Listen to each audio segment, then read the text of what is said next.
This is Jonathan Tiersten back with the Skeleton Crew.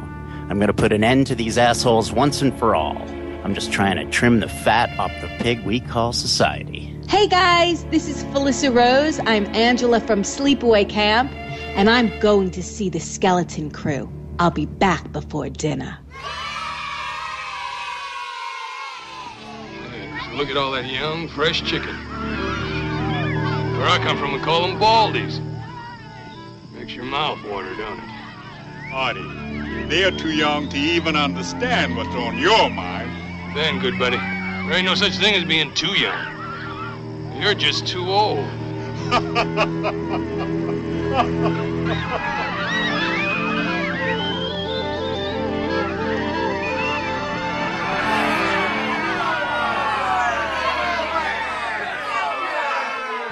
So, Angela, see anything you like? Maybe I can help you decide. You sure are a sweet-looking little cupcake, Angela. Yeah, I think I got something you're gonna like real good.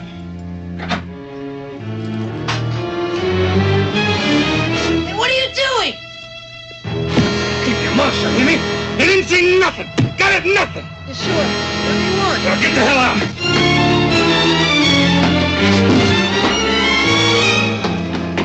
Hey, what's going on? What was that all about? Guess I scared him. I guess so.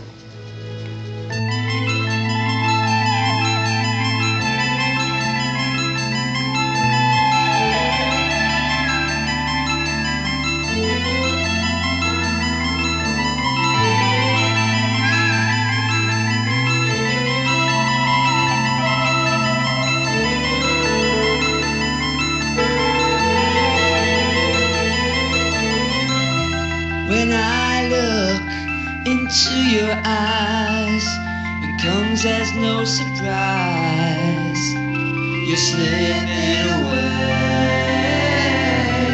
And yeah, you're the love of my life. It's so cold at night, I'm begging you to stay.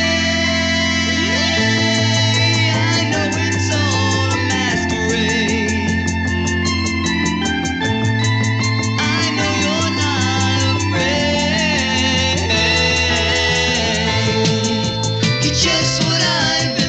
Hey, Jamie. Meg tells me you're not eating. Do you want to take a walk in the walk-in and see if we can find something for you? Hello? Hello? Do you talk? Well, there's a nice perverted guy who works in the kitchen. He's a cook. His name is Arnie. Maybe he can give you some ice cream or something. You're not a fan of his cooking, are you? Hello? Do you talk to anybody? Jesus Christ, I can't work like this. Good night. Did you just say good night? Are you talking to me now? I know what this is. Are you still blown away by those 2 interviews we just did? Yes, I am. Oh my God, that was so much fun. Yeah, this is... I don't know if I'm going to title it this or what, but this is the Sleepaway Camp Dream Show. How should we title it? Sleepaway Camp Dream? Sleepaway Camp Heaven? Paradise, pages. Nirvana? Perfection. For awesomeness. Sleepaway Camp Awesomeness. Well, that's 80s. Camp Awesome. Camp Awesome Whack. Well, that sounds like a Saturday night. Oh, yeah, we should call it Sleepaway Camp Awesome Whack. Instead of Camp Arawak. That would be perfect. Sounds like we're jerking off. Exactly. This show is going to be like jerking off. And that's why we should call it Awesome Whack. Who would ever name a show that? The Skeleton. Yeah. So, what me and Jamie are talking about is, it's the summertime. We already did one show. It was Alex Aronson and The Stuff. And that was a very controversial show. The review on The Stuff got much feedback. It was incredible. Jamie, do you think most people agreed with you or disagreed with you? I think most people agree with me. I found that I had a lot of support from my views of this stuff. Yeah, I was actually shocked. It seemed like everybody said this stuff was awesome. And just to reiterate, I did not say that it sucked. No, you were more supportive than anyone else. Yeah. So I will go on the record saying that. I didn't think it was amazing or anything like that, and I'm sure, second view might change that. We've talked about that a lot, but I don't know. I didn't hate it, and I still remember a lot of the scenes. So the reason why this is a Sleepaway Camp Dream Show, Jamie, usually, last year in 2012, we did the Sleepaway Camp, last year, 2 years ago, we did the Sleepaway Camp retrospective, and that's why we met. It's exactly why we met. Okay, so we were doing the Sleepaway Camp retrospective. I never heard of Jamie or anything like that, and I just wanted to make sure I covered all my bases, so I was like second guessing myself, so I started looking up other Sleepaway Camp shows.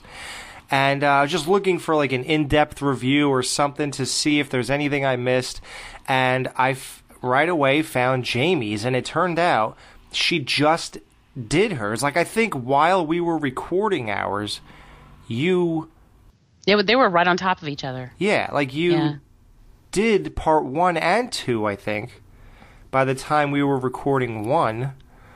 So, I listened to it, and all I remember that stuck out to me is this girl and how happy she sounded because she was always laughing and having a good time. That's how I actually met Jamie. And oddly enough, after I met her that way, it was like God was going to make that happen regardless. If I didn't do the obscure thing of looking up Sleepaway Camp shows, he was sending her on over anyway, because right around that time, if you recall, Jamie, it might have been at the end of that retrospective, you were fired from the podcast network you were on. That's correct, yeah. I was actually in the middle. I think it was in the middle of that retrospective. Yeah. And David found Horrorphilia, and of course, that's where we already were. I met Jamie once again. I was like, I remember listening to one of your shows and going, what the fuck, is that chick? That's impossible. Because I don't know if I put it together. I didn't exactly remember that you were on Devour. It didn't, that name didn't really stick out to me. So just hearing you again, I was like, no way, that's that girl. What the fuck is she doing here? And then I contacted you, right, I think? Yeah, you did. And you know the date, right? July 28th. Wow. And here we are, July... When are we releasing this? You said tomorrow, didn't you? July 10th. And here we are. So it's almost a 2-year anniversary of when we met. Yeah. Just 2 weeks, exactly 2 weeks short of 2 years. Wow. Awesome. 50 weeks. Oh, a year and 50 weeks. See how fast my mind works? Yeah, you're good. So, anyway, so what, the point is, there's the Sleepaway Camp show, so we have come full circle, and Jamie wasn't there for that show or those 2 interviews. We had Jonathan and Felissa, the 2 stars of Sleepaway Camp Part 1, on those shows. So this time, because Jamie is so in love with that movie in particular, but all 3 of them, but that movie, we invited them both into the actual dungeon. They are not on a phone. They came into the dungeon, and it was the greatest time. Right, Jamie? Oh, I had a fabulous time, and I was so happy to share my spot with him. Yes. Wait, what? What'd you share with him? What are you sharing over there? Well, one spot I shared with Jonathan. The other spot I shared with... Well, she has a penis, too, so it's all good.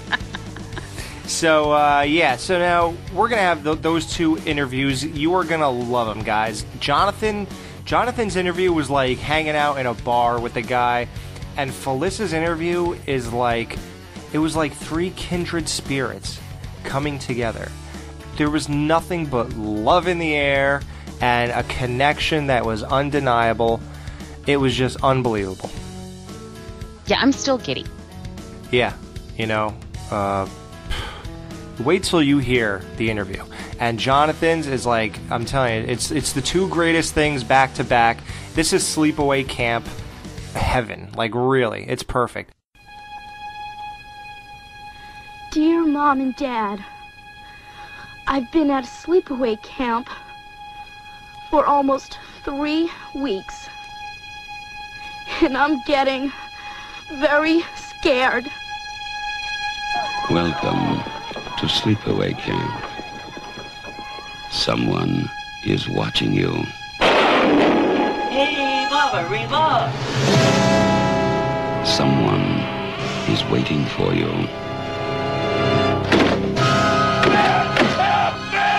Someone wants to scare you to death.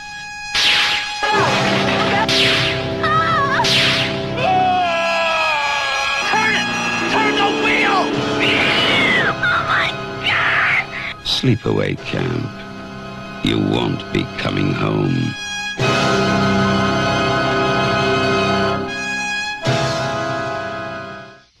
Alright guys, we're back, and here he is for the second time on the Skeleton Crew. Good friend of the show, Jonathan Tiersten, Ricky from Sleepaway Camp, John from The Perfect House, and many future things, and 10 Tiers and all that. Jonathan, thanks for coming back. Hey, it's my pleasure, guys.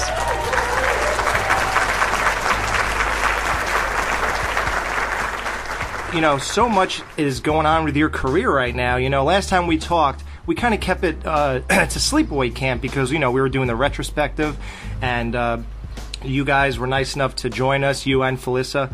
And, you know, now so many things are going on and so many changes. And the last time you were on, the thing you talked about that I was looking forward to the most was The Perfect House, because at that time, I haven't seen it. And then you told me I could rent it on the Facebook, and I did that, and I liked it, so I went and bought it, and I loved it. I watched it again today, man. You were awesome. Knocked it out of the park. Yeah. So what news is going on with that movie? Because I know I bought it, but then all of a sudden it's just not available anymore. Yeah, well, they signed an legit distribution deal. First, it was released in Europe, where it's actually done very, very well. And it's funny because the German release has me holding a chainsaw, and there's no chainsaw in that movie, and not with my killer, and not with anybody else's. And I could just see them sitting in a room going, "Und give him a chainsaw." How did they do? Were they Photoshop that into your hand? They photoshopped a chainsaw right into my hand. It's absolutely awesome. You guys, I'll have to send you the photos on my Facebook page somewhere. And it was funny because when I talked to the director, he said he thought Germany was going to be a problem where they would ban the movie, and I was like, no, they kicked it up a notch. They put stuff in that wasn't even there. Yeah, they were like, forget the weed whacker, chainsaw. Yeah, that wasn't brutal enough, really. And they changed the name too. It's called in Europe, it's called A Devil's Inside. Really? Yeah, it's got The Devil's Inside, terror like you've never imagined. And I was like, cool, Devil's Inside, and that's rocking. Plus, I'm on the cover, which fed my ego. Well, you should be though, man. You really did fucking knock that role out of the park, and that was pretty much your intro back into acting, correct? Like you hadn't done anything for a while. Yeah, don't call it a comeback. We've been here for years. Yeah. It was pretty great to have such a juicy role to come back to, because usually you don't get something like that on your first shot back. And you were. It was an intense role. You know, my friend Angel Nigam, who does the Kimmel Show, he does the Indian call-in segment. Okay. They were, The Perfect House was so low budget that they couldn't afford to fly me out to Los Angeles for the premiere. So Angel went in my stead, and he's doing a movie right now called Good Old Boy that he stars in, and he's got a bunch of wonderful projects coming out. But and he called me right afterwards, and he says, "So Tiersten, apparently no ring rust." Yeah, right? And that was the best compliment I could have ever gotten. Absolutely. He's a phenomenal actor, and and I went to Circle in the Square Theater School with Angel, and we were such close friends, and still are. And so that was really nice, and then I won 3 Best Actor awards for it, so it was all in all not too bad. Yeah, I was going to bring that up. That's pretty awesome. Yeah, it's I gotta say I was a little, I'm full of it. I was totally terrified to play this role. And without Felissa's urging of the director, I never would have gotten the opportunity. So, wow, I'm surprised they thought that you would even, because you look like such a nice guy, and you are such a nice guy. Yeah, you like to think you could even go there is crazy. Well, that's what the director said. He said, I see pictures of him with his kid. He looks so, and his music's all sensitive. Right. And he's got this pretty voice and blah, blah, blah. And Felissa looked at him and said, try dating him. Well, sometimes She said, you don't think he can be menacing? Try dating him. So sometimes the nicest guys make the best weirdos. Well, I think, being nice is a choice like anything else, right? So that's, for me, we all have that dark, dark place inside of us. Some of us find it a little easier than others to tap into it. Now, will you be tapping into it again anytime soon? Yeah.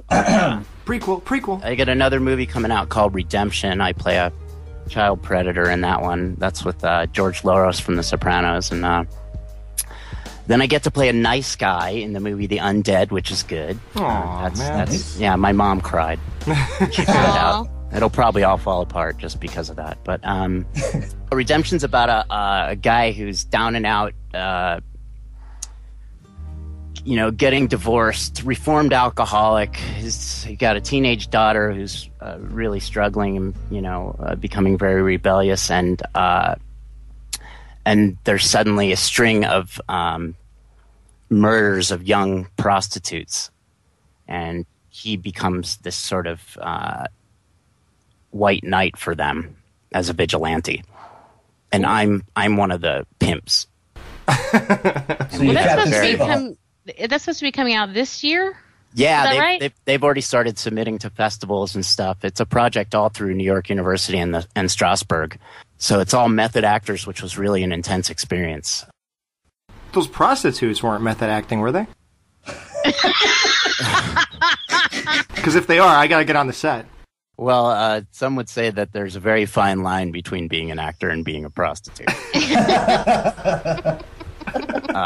And then I'm doing a movie called The House That Wept Blood, where I play a Vietnam vet with PTSD who's sort of a, tragic. I wouldn't call him a bad guy, but he's certainly tragic and messed up. And then what's the other one I'm doing? Then I'm doing a madcap horror comedy with John Dugan and Timothy Quill and Tiffany Shepis. I love Tiffany. Yeah, I love Tiffany too. And I've been doing soundtrack work, so there's a lot going on. Is that Dracula's War, or is that Dracula's War? I'm playing. I go back to my roots and play the owner of a brothel. Yes. Okay. Named Logan Talbot. And I know that you did a version of Love is Strange for the Plan 9 remake. Is that right? Yeah, I did it for that, and they got accepted at Cannes. Oh. So that my music will be heard in France. Yes. I'm really excited to hear that version. I love that song anyway, so I'm really excited. And Tiffany used it for her short too. Emma's for Matchmaker. So you can hear it. They use the song basically as the whole sort of background of the short movie. Oh wow, that's huge. Yeah. And then I did a second song for Johnny Johnson too, for Plan 9 called "City of Angels" by a band called the Highlights. That's also from 1956. Now, when you do your music stuff, and obviously you go to conventions and do the horror stuff, what fans do you find are more rabid or more passionate? Because it seems that music is more of a deep thing, but then you got the whole Sleepaway Camp phenomenon, and all of us can attest to this too. We love that movie. It's just something about old school horror movies like that. So, what do you think? I mean, can you even compare the two? No, I mean, Sleepaway Camp at this point has become, its own monster. Mm-hmm. But it's really fun when some of the fans become crossover and really find themselves, That's me. I'm raising my hand. Yeah. I love that when people really start listening to my music, because that is obviously it's a huge part of my life. But I'm just thankful for all of it. I'm so addicted to The Princess right now. I keep playing that song over and over and over. Well, thank you. It's crazy. I mean, people at work are like, "Will you shut up with that?" No. That's a good thing. There's nothing wrong with that. A young man tries to make a life. An old man tries not to die. Now don't you cry. I wouldn't lie. The princess doesn't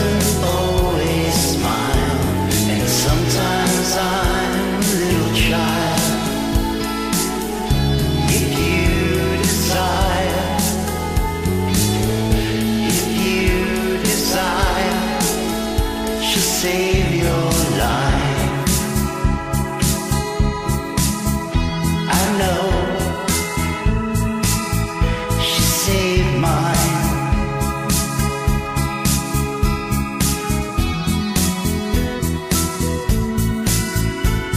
Do you remember when we were kids and all the things we did seem so real?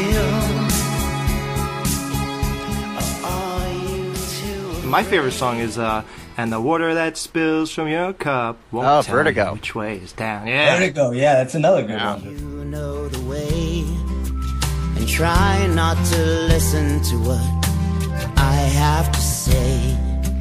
'Cause my recollection, well, it isn't so good.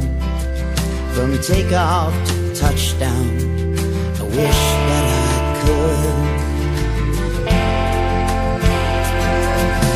Which way is up? Soon you might hit the ground, and the water that spills from your cup won't tell you which way's down. 'Cause I'm in vertigo, lost in vertigo, spinning in vertigo, and it won't tell you which way is down.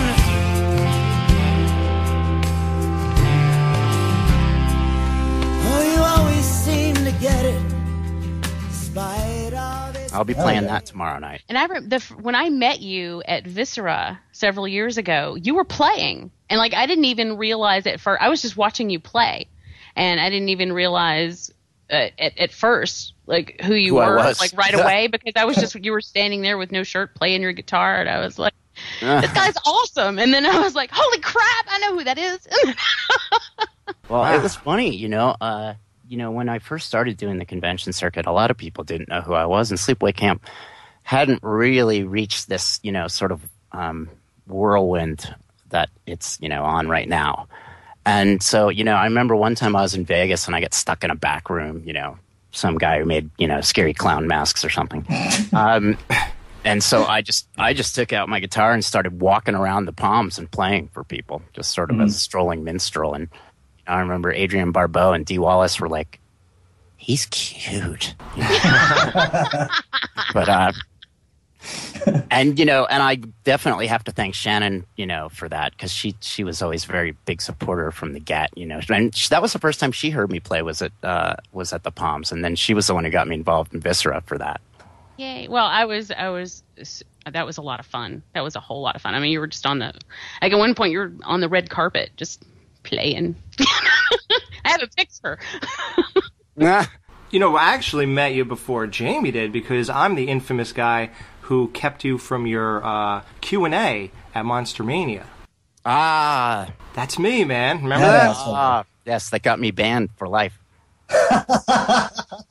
I don't think you should take responsibility though. There was some kid behind me going, Mr. Tiersten, and I was like, get away from me, kid, you're bothering me. And he was trying to tell you to go. It's like 150 feet down the hall. And Robert Hiltzik in there going, that son of a bitch. Yeah, they're all there for you. I can't believe it. He's doing this. I was like, hey, it's fairly predictable. Good job, Alex. Hey, listen. I always told people, I said, everybody I met in that bar at the Crowne Plaza, I still know. Yes, that's right. Speaking of people you still know, Felissa Rose, she's just her act. She's doing tons of stuff. And do you follow all her work since she's your best friend? Like, did you watch Camp Dread and all that type of stuff? I just watched Camp Dread. What do you think of that? What do you think? I thought that the young actors could use a little help, but she was absolutely brilliant, and you could tell she was trying to bring them, along as far as, just relaxing and being natural. She was just, her acting ability is just become so fantastic, and she's so natural on screen. And I wish somebody would give her, like a role in something outside of horror to see what she could really do, because I think she would be phenomenal. Yeah, and I'm mad she kind of got screwed over on that cover deal too. Yeah, that was ridiculous. Yeah, right? Like, is Danielle that much of a bigger star than Felissa? I'm not so sure. I don't think so. I don't think so. It was Dread Central just announced the 5, biggest women in horror, and Felissa was one of them. Danielle wasn't. Yeah. No? I don't think so. Huh. Or if she was, That's what's all the I gotta difference? say. I mean, then they both were. It doesn't matter. And I love Danielle. She's a sweetheart. But yeah, we do too. She's hardly in the movie. Yeah. It's nothing to do with what we think of her. We love her, but I just think that she's a darling, delightful, kind, gentle, fun person, and she just didn't happen to be in that movie that much. Right. Beginning and end, yeah. Yeah, Felissa was really the crux of the film, and really what held it together in the middle, despite some, less than, stellar acting. Yeah. And I mean, I don't like saying that. It's just, but that to me, it is what it is. Yeah, it's the truth. It may not be the actors. It could be, any number of things. Could be script, could be direction, could be storyboard, could be camera. A lot of things lead to a good performance that have so little to do with an actor. Exactly. And I know that because, if they took some of the wrong cuts from The Perfect House, I wouldn't have looked good. Because there were some, pop out bunts to third base. Acting can be a lot like baseball, If you can get it right 1 out of 3 times, you're probably a big star. And how do you feel about, taking all these roles from here on out? Because, man, you got to top yourself in The Perfect House. I mean, dude, seriously, that's like trying to fucking climb a mountain higher than Everest. Well, I appreciate you saying that, but for me, I love that idea that there's challenges out there. And for me, the bigger risk they give me, the more excited I'll be on whatever role comes up. I always joke with my friend Ron Oliver, who's director, and I always say, I said, cast me as a 74-year-old transvestite who chain smokes Pall Malls and is a pinochle shark. I said, because I want to stretch. Stretch your legs, baby. They call me Maud. For me, just give me whatever, and because the whole point is, and this is what I realized after Return to Sleepaway Camp, was that if I don't force it and just go back to my my roots of my acting training, then I can be kind of interesting. Yeah, I want to apologize for that remark I made about Return when I called you Eminem. Shit, man! One girl said I looked like a monkey. Oh no! I was like, yeah, I had a little monkey thing going. No, you're still you. You're still cute. I mean, oh my God, I've had a crush on you since I was born. Here we go. Yeah, Jamie always. But there we go. That's a beautiful thing, because usually it's men who say that. So I'm okay with it. God, she's a boy. When you did the new documentary for the Blu-ray release, you made a mention that you had no idea for all those years that there were people out there who were big fans of the movie until it just like blew up. I think it was because of the website that it suddenly became like a really big deal, or you realized how much of a big deal it was. Was that how weird was that, or was it weird? I want to answer this as honestly as I possibly can, because that's only fair. Go for it. I was kind of surprised that people didn't remember it. So when I found out that they did, it felt like redemption, to coin a phrase. And I was like, okay, this makes sense to me, because, I have friends who I grew up with who one of my friends used to always say, the one thing about Sleepaway Camp, he said, when you show it to somebody new, it never disappoints. I just always thought that there was something special about the film, and hysterically funny and yet touching. Just there's so many nuances in it, and so I felt I was just glad. I was happy to hear it, but I never expected that it would, like give you a new lease on your career and stuff. Yeah, I mean, but and my friend, my friend Ron, again, the director, said he said the fact that you were gone for 20 years, but you were creating, music and really honing your craft really bodes well for you, because otherwise people would think that you were just being an opportunist by getting back into this. But you weren't sitting there resting on your laurels. You were playing hundreds of shows, and writing music, you know? And I mean, I was sitting there just killing myself and, you know, doing touring and, you know, spending more money I didn't have on CDs. And exactly, dude. Living my passion and working jobs I freaking hated, you know? And it was even worse because I was good at them, you know? Like, I found out that I was good at, like, corporate things and stuff. Like your bar? Yeah, owning a bar, managing bars, then working in retail. And every time I did one of these jobs, they ended up invariably promoting me.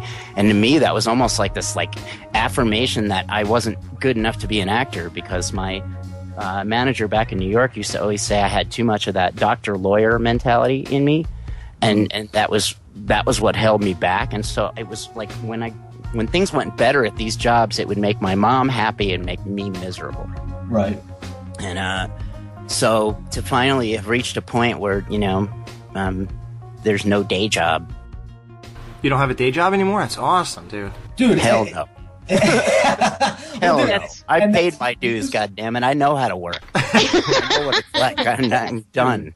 Yeah, and that's what I was going to ask you, dude. That's a perfect segue into this question. Now, people that are working 9 to 5s and they are fucking miserable, what advice could you give them? Because, yeah, you said you've worked those 9 to 5s and those shit jobs that you hated, but you are successful in what you do, in both the movies and music. Right. There's only one thing I would say. I don't know if it's advice. In fact, it's not advice. I can't give people advice. That would be incredibly arrogant. But when I was doing all those 9 to 5 things and all those other things, I never stopped doing my music. I mean, I was awesome. And sometimes to the detriment of the 9 to 5 jobs. You know, I got fired from one because I was a manager and I was practicing my guitar for hours in the office. And I would book gigs, you know, on slow nights. I would, you know, be on the phone to California and parts unknown, booking tours for my whole band, you know, and getting the accommodations set. And, you know, other musicians know this.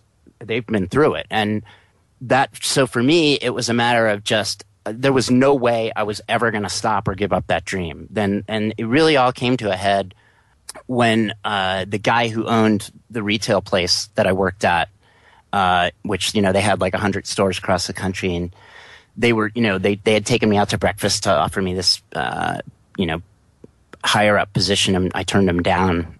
And he said, JT, how old are you? And I said, and this was in front of my employees, and he said, I said 35, and he said, what makes you think you can do anything other than this?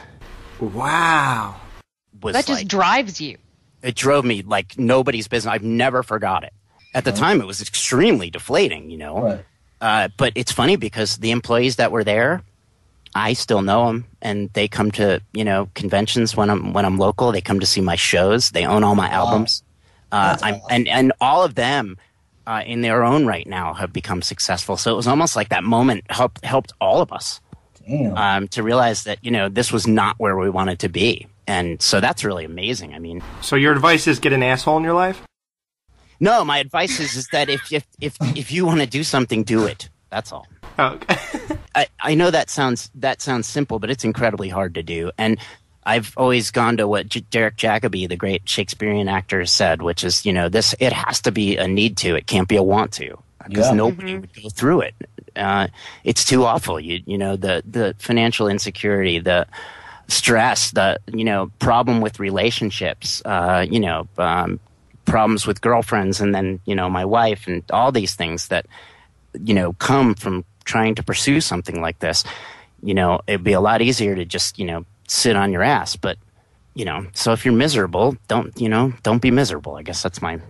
Well, the easy way would be to give up your dreams and stay chained to a desk or whatever it is you're doing outside of that. I mean, that's what a lot of people end up doing because it's the easiest thing to do.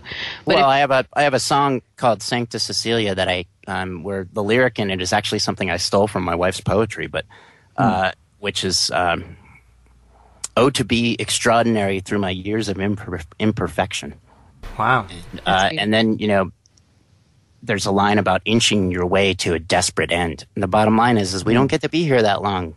Yep. And so even when I was working these jobs, and I knew that I had to work these jobs because I wanted to have health insurance and I didn't want to bankrupt my family, and I wanted to have some quality of life, you know, I still never stopped doing the other things. I didn't make the sacrifice that some guys did, which, you know, some guys just really just, you know, hopped in a van and said, we're going to do this. And I, you know, that wasn't part of my nature. I wasn't going to be that guy because and like, you know, like I guess my manager said, there was a little bit of that doctor lawyer mentality built into me that said I need some kind of security.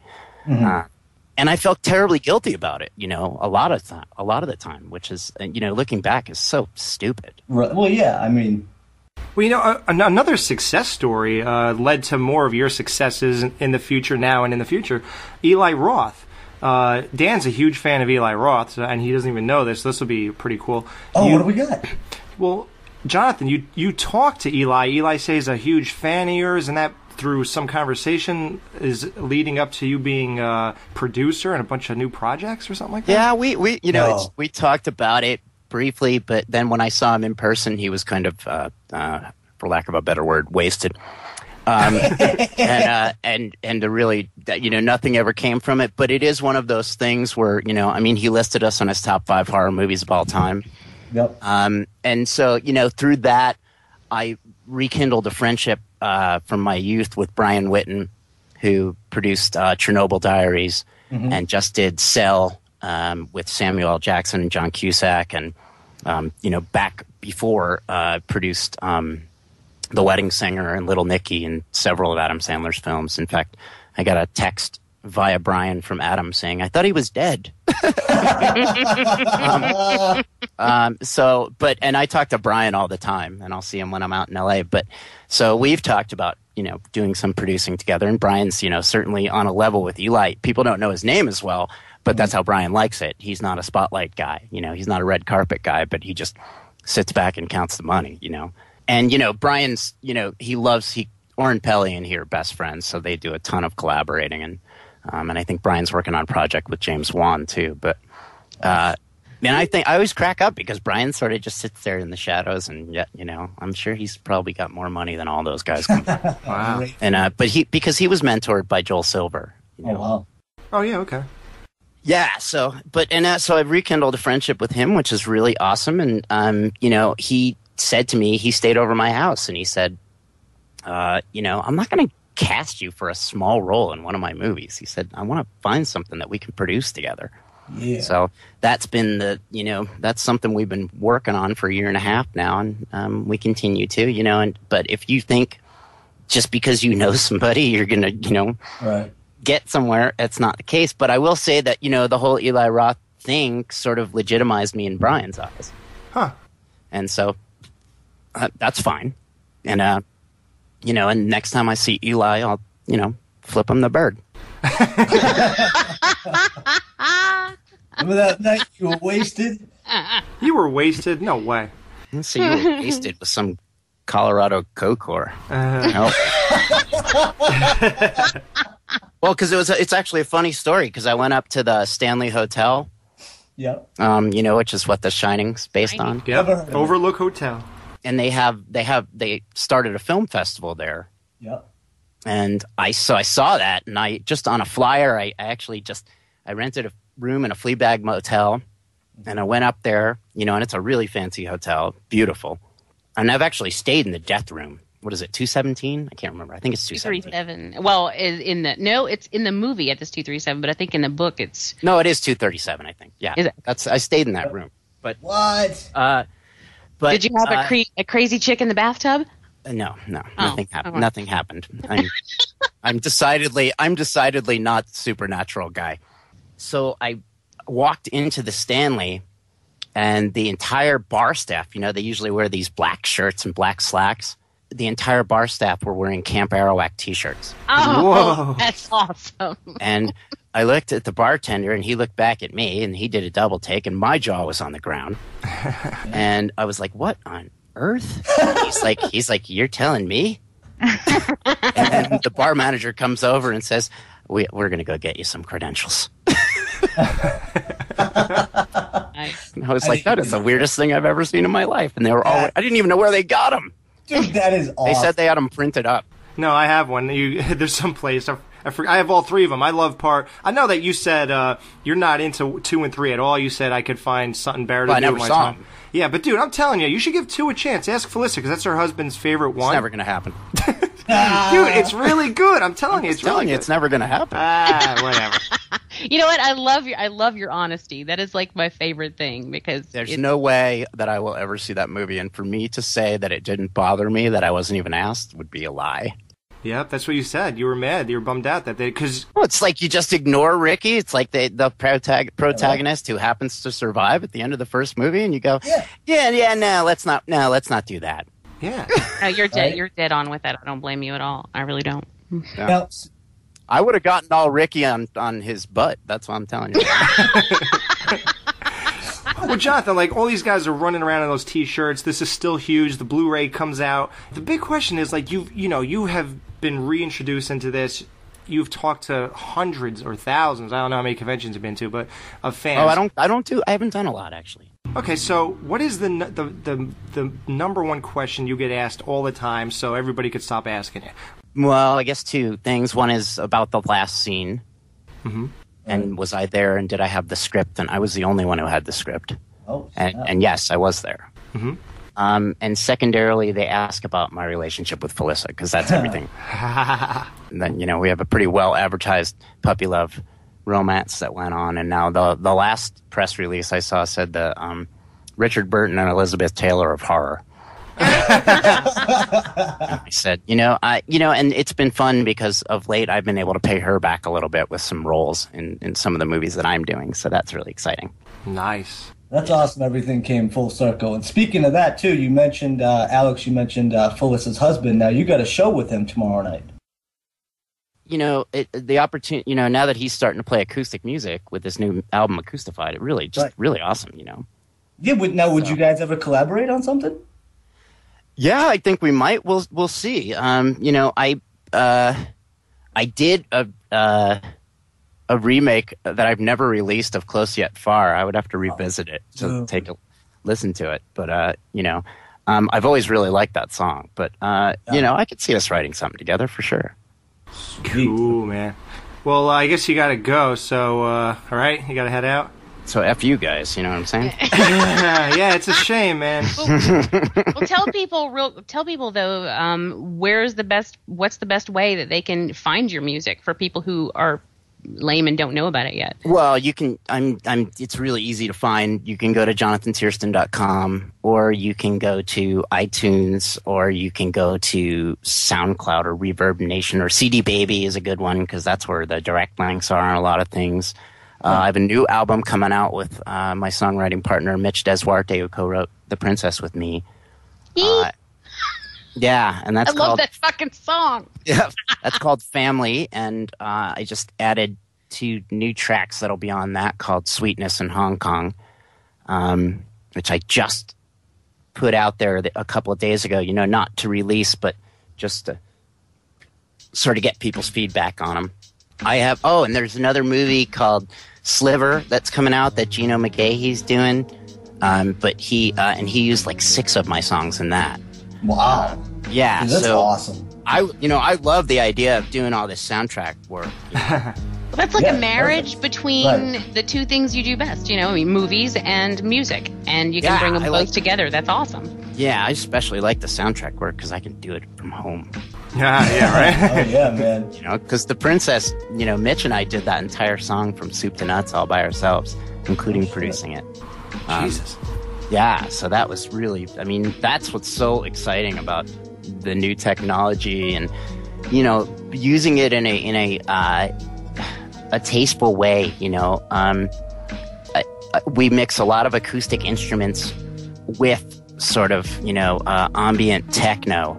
Yep.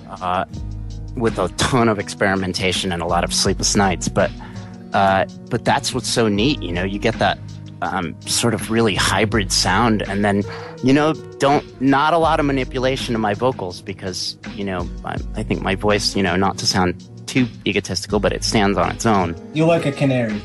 I can sing, You can. So, I'm not kidding. That's so that's how we sort of map this thing out. Is you get all this tremendous foundation, and then we put some thoughtful lyrics on top of it, and see what people think. Cool. And before you go, this guy's gonna kill me. He's like your number one fan, Cody Robinson. He just wants to know. He's a huge fan of Sleepaway Camp and you guys. He wants to know about the talk about the remake happening, and if there's any chance he'll do a cameo or have any involvement, maybe put a song in there or something like that. Because Angela had her own theme song at the end of the original. I forgot what it was called. The one I've been waiting for, or something like that. And would you do something like that or any kind of input? Eileen, no. I know that it'll drive Felissa crazy that I say that, but it just seems to be like dating an old girlfriend. But we'll see. I get that. I mean, you've got a lot of stuff going on, and and it's the kind of thing, if the money's a certain way, I'm sure my wife would be like, "You're doing that." Go. So let's not think we're too self-righteous here. Because, but if I had my druthers, if I didn't have to, then I wouldn't. Right. Well, I think you should break out the short shorts and play Ronnie, dude, for the remake. Yeah, I do have great legs. So. Pop and put on an electrical tape mustache. Yeah, I can't wear those short shorts, though, because they wouldn't fit. You don't squat 800 pounds? No, I'm not talking about that. Oh, my God. Oh, God, I love you so much. You do hear that I have a deep voice, right? I didn't say, "Hey, Angela." Mel tells me you're not eating. Is that true? Angela, Meg tells me you haven't eaten much since you've been here. Is that true? You won't get a peep out of this one. She hasn't said a word in 3 days. I tell you what, how about if you and me take a walk into the kitchen, see if we can find you something you like? That sound okay? Oh, well, you know what? We're even too young to know what's on your mind. Yeah, that's right. We call them baldies. Oh, my God. All right, I will give you one thing before I let you guys go, and that's because Darren finally just noticed this, too, because I told Felissa about it. But if in the scene in the walk-in, if you see, my back carried those lines from where I got smashed for the rest of the shoot, and if you take a look at the shot they used, you'll see that the wood boards are already cracked and dented. Owen really just did not know how to sort of fake it. And I weighed 105 you pounds. You were slammed repeatedly. And he just absolutely... Yeah, we did it 15 times. And you can see that the boards are already smashed in by the time they use a take. Wow. Nice. Anything for the shot, right? Yeah, right? Yep. You're a trooper. I grew up as a wrestler, so I didn't say anything. Give me more, come on. Yeah, I was like, you beat my bitch in prison, buddy. Come on. I'd get a pack of cigarettes if I passed you around. Oh my God. We don't call them baldies, we call them fat asses. Awesome, On dude. that note, thank you, bro. Yeah, thanks for coming back, dude. You are.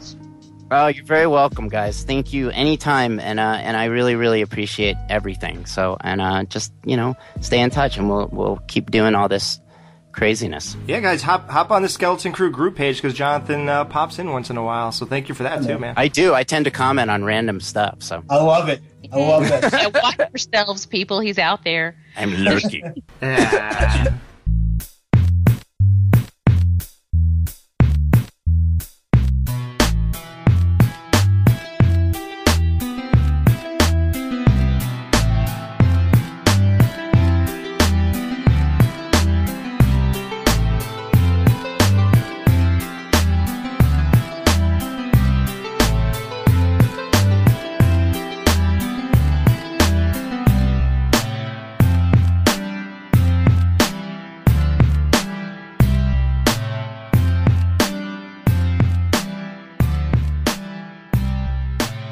Nostalgia for me. I have been watching that movie for years, and now it's sort of a ritual that I have to start off summer by watching at least I only watched the first 3, but it's like a ritual. It's part of my life, and I think I love it partly because I've been watching it for a long time, but also because I still remember, and I talk about this with Felissa, the very first time I watched Sleepaway Camp and how much it blew me away. Like, I was not expecting, because this is a very low-budget film. It's kind of unassuming. It's just it's this little slasher. I did not expect it to end the way that it did, and my jaw hit the floor. It was insane. It was so good. I just fell in love with it immediately. And then the second one and the third one were both filmed here in my home state. And in the second one, I actually went to high school with one of the kids who's in the part of the Titty Patrol. And Emilio or Charlie? Emilio. Wow. He and I went to high school together, and then he went on to become a producer in Hollywood. He produces television shows. And that was kind of surreal, seeing him, so young, because I didn't actually know him until we were in high school. So when he made that film, I didn't know him, and then so when I knew high school him, and then I went back and watched that, I was like, oh my God. So it's kind of special to me for that. I feel like I have a little bit of a connection there, even though it was after the fact. Was he famous in high school for that movie? Not really. He was. Everyone knew that he was an actor, and he was still a working actor at the time, but there wasn't really a lot of talk about that. I didn't even know that he was in that movie until I watched it, and then I was like, oh, I know that name, and then I was like, oh my God, I know that face. So it's not something that we talked about a lot. It was just sort of, everyone knew that's what he did, but no one really talked about it. I don't normally go on IMDb and go to the trivia stuff, because I always like to just come up with our own, humorous observations or good observations or whatever. But I'm just scrolling through now, because we already did the retro, so there was touched on it a little bit. See if there's anything interesting. The characters Charlie and Emilio are the real-life names of Molly Nagel's Renee Estevez's brothers, Charlie Sheen and Emilio Estevez. Oh, wow. Yeah, well, all the names in that particular film are like Brat Packers. Right. So, there's Allie and Mare and, all of them. Yeah, Mare. It's so weird that we're naming the show Sleepaway Camp, what is it, Whack? Camp Awesome Whack. The camp that part 2 and 3 were shot at was called Camp Wacko. Or Waco. Okay. Yeah. I was like, Camp Wacko. I'm reaching here. Come on. I'm trying to get the whack part in. It's now private property. Most of the buildings used for the filming are now gone. The restroom, abandoned cabins, swimming pools are the only thing standing. The abandoned cabin is still standing. Wow. I wonder if the dead bodies are still in there. We should go check that out sometime. Yeah, let's do it. Was Jason Ehrlich, was he Charlie or Emilio? Because I thought he was Emilio, but I always think it's Emilio, but maybe he was Charlie. Did it say which one? Justin Knoll was Charlie. Okay, so I was right. He is Emilio. Okay. Alright, so for part 3, most of the characters are named after characters from West Side Story, Brady Bunch, and Munsters. That's weird. Because that guy, the Spanish guy, reminds me of a West Side Story friggin' guy, doesn't he? Yeah, I can see that. Tony. Tracy Griffith originally auditioned for the part of Angela before being cast as Marcia. What is Marcia? What is wrong with me today? Marcia. Holy shit. The girls' cabin is the same one used in the previous film, simply redressed. Wow. The script originally contained more elaborate deaths for the characters, which were untimely trimmed for budget reasons. Oh, ultimately. Sorry, my mind is gone. Herman was to have a flame poker shoved into his crotch, with Angela proclaiming it's a weenie roast. Tawny and her entire news team were meant to die in a fiery explosion after Angela cut the brakes to her van. Wow. Yeah. I was actually trying to remember what. Oh, she gave the lady Coke, but it was really like Comet or something? Oh, that's right. Yeah. If anybody knows, if you have that box set, the Red Cross thing, if you have part 3, in there is all the death scenes. You can probably find it on YouTube also. All the death scenes were trimmed up, and you could see them all in their complete form. and they're like lots better. And even the lawnmower kill in part 3, I always wish that was put a lot more. They should have at least put like a watermelon under it, you know? Mm-hmm. Painted peach on the outside or something, and just have it like... I do wish, I think it would have been a lot better, because there were some creative deaths, and I do think it would have been a lot better if they had been allowed to be more graphic. All right, guys, this show is important to all of us. We're all big Sleepaway Camp fans. The Sleepaway Camp Blu-ray is now on sale. You can get it for $21 straight from Shout Factory or Scream Factory, I don't know. Here's the cool thing, guys. Felissa Rose's birthday was 2 weeks ago, and there's a lot of passionate Sleepaway Camp fans, and I would just like to listen to one of them right now with you guys. He left a little birthday message for Felissa Rose. You guys want to hear this? Yeah. All right, check this out. This guy's he kind of reminds me, he has the same kind of delivery as Jason Lloyd. In a way, he videotaped himself, and he sent this to Felissa. Check this out. Hey, Felissa Rose, this is Timothy Dow from Emma, Michigan. Just wanted to wish you a very special happy birthday. I am your #1 biggest fan. Okay. So, how's this sound so far? Like, would you change your IP address so far, or what? Oh my God. Wow. Jamie? Would you change your IP address if you were Felissa at this point? I might leave the country. I loved you in one of my ultimate horror movies of all time, Sleepaway Camp. It was also good to see your cameo as Angela in Return to Sleepaway Camp. Something strange about his delivery when he talks to people. Which I knew he's reading off of something. You think he's reading? Does everybody just read what they say? Or did Jason start a whole new thing here? Which I knew you would. If you know what I'm talking about, then you will. And they are not built upon shit. Because it wouldn't be Sleepaway Camp without seeing one of my favorite actresses of all time. I also got your newest movie, which is Camp Dread. I was kind of hoping you would be the killer in this version, but it was good to see you build that certain skill to be seen more in Hollywood-type films. So he actually, if he's reading this, he wrote down, but it would be good. Wait, let me see what he actually wrote. It was good to see you build that certain skill to be seen more in Hollywood-type films. So he wrote that? He wrote Hollywood-type films. It would be... Wait, I can't even follow. My mind just, like, drifts away in the middle of that sentence. Wait, hold on. But it was good to see you build that certain skill to be seen more in Hollywood-type films. Build the skill that it would be seen more in Hollywood-type... He wrote this out? I think you... right? This sounds like a guy just thinking off the top of his head and fucking it up. Deserve it. I am very looking forward to getting the Sleepaway Camp movie on Blu-ray. I'm very looking forward again. On Blu-ray. I think I know why this guy wrote this out before he read it. I am very looking forward to getting the Sleepaway Camp movie on Blu-ray from Camp movie on Blu-ray from Scream Factory. From Scream Factory. Not Scream Factory, Scream Factory. I've always wanted to know about the wrong words. I put the emphasis on the wrong syllable. From Scream Factory. Of the film. But it'll also be good to see the Judy short again, because I thought it was very well done. I could actually see her being the killer in Sleepaway Camp Reunion, if that ever happens. But sadly, I read somewhere it is unlikely to be made because... I just can't imagine. So, who would think to write this all down and then videotape himself reading it? Did you watch the Judy short? Yes.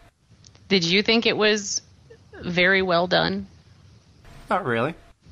I was just curious. Not really. I heard about the reboot and everything, but at heart, I kind of hope it works out okay because I think it's a... Wait, did you just read the wrong line? Because I heard about the reboot and everything, but at heart, I kind of hope it works out okay because I think it's a very huge step to bring and... Is it safe to say that this guy is, he really enjoyed the ending of Sleepaway Camp? I think it's what are you trying to say, Alex? The coolest thing in the world is a girl with a cock, because I really enjoy having girlfriends, and there's nothing better than cock. So when you mix the two, I mean, you can't go wrong. Make Sleepaway Camp a legend again. I really think you would be a great Aunt Marthy. She was crazy, after all. Yeah, we never heard that one before. which is a good thing. That's why I think she was my favorite as well. That's her favorite? I mean, I'm sorry, that's his favorite character? My brain waves just got crossed. Ricky, because since he's a potty, that's why I think she was my favorite as well. And of course Ricky, because since he's a potty mouth, and since I was Wait. Potty mouth. Now let's keep in mind he wrote this out. This is what he typed out. And of course Ricky, because since he's a potty mouth. And of course Ricky, because since he's a potty mouth. And since I was myself. I love Aunt Martha and Ricky since he was a potty mouth, since I am my since. Because since he's a potty mouth and since I was myself. But I'm the kind of person who don't like to pick favorites, and plus yeah, you just named 3 of them. I was gonna say I just named like 3 of them, but I'm not gonna pick favorites. He doesn't like it. He just does it, and he decides to do what he doesn't like in a 2-minute recording to his biggest favorite person. I love you all, and all I just wanted to say was happy birthday, and it should be a killer, right, Angela? Groaner. Yeah. And all I just wanted to say was... He just wanted to say happy birthday, but he ended up babbling about 2 minutes of other shit. Yeah, happy birthday while I talk about Aunt Martha being my favorite. What is that? Does he realize that a simple email would have sufficed? Or just post like everybody else? I wonder if she responded. I want to look. Man, look at her wall. I want to look at a couple of her walls. Oh. See, that's a better groaner than his. Wow, more than one person did this? There's a couple people that posted videos. Oh, here he is. Oh, she liked it. She didn't even say anything about it. Man, I mean, what can you say about that, really? My name is Timothy John Dahl. You guys see this guy's hair. I should post his hair on the page. Please do. All right, we'll be right back.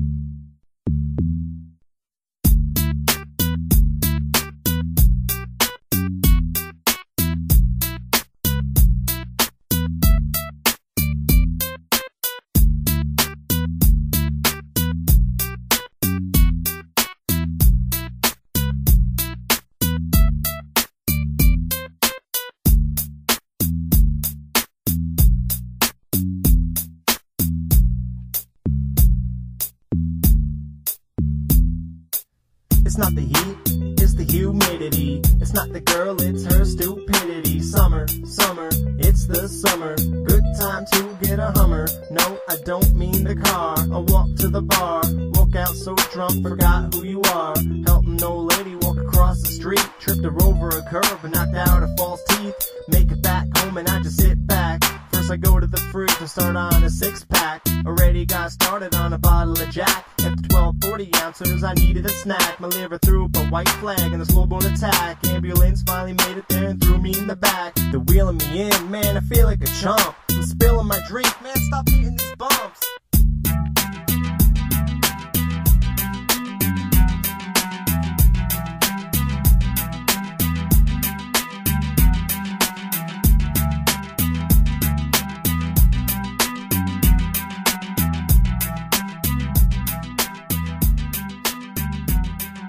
Alright everybody, this is a huge treat. We just had Ricky himself from Sleepaway Camp 1983 head into the dungeon to hang out with us. And now, Angela Baker herself, Felissa Rose. Here she is.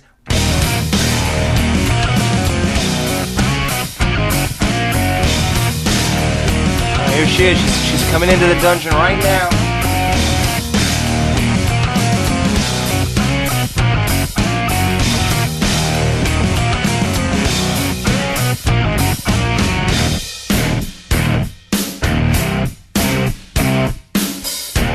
Wait, just stand there for a second. Wow, let me get a look at you. Oh my god. I gotta get to camp. Unbelievable. Wow, you are stunning looking.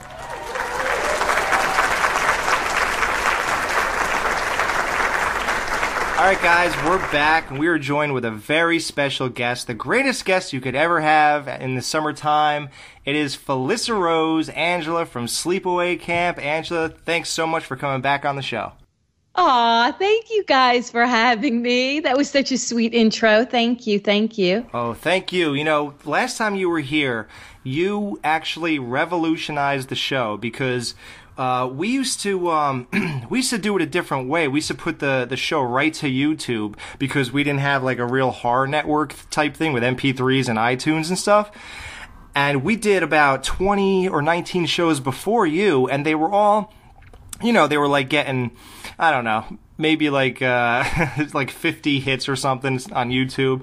But when we did your show, we put it out and we woke up the next morning and it was already at 100, and then it was into the thousands within like just like weeks or something, and then it had it was like at 4,000 with like in a crazy rate. So thank you for probably being one of a big you know, jumpstart to our show and got us where we are today.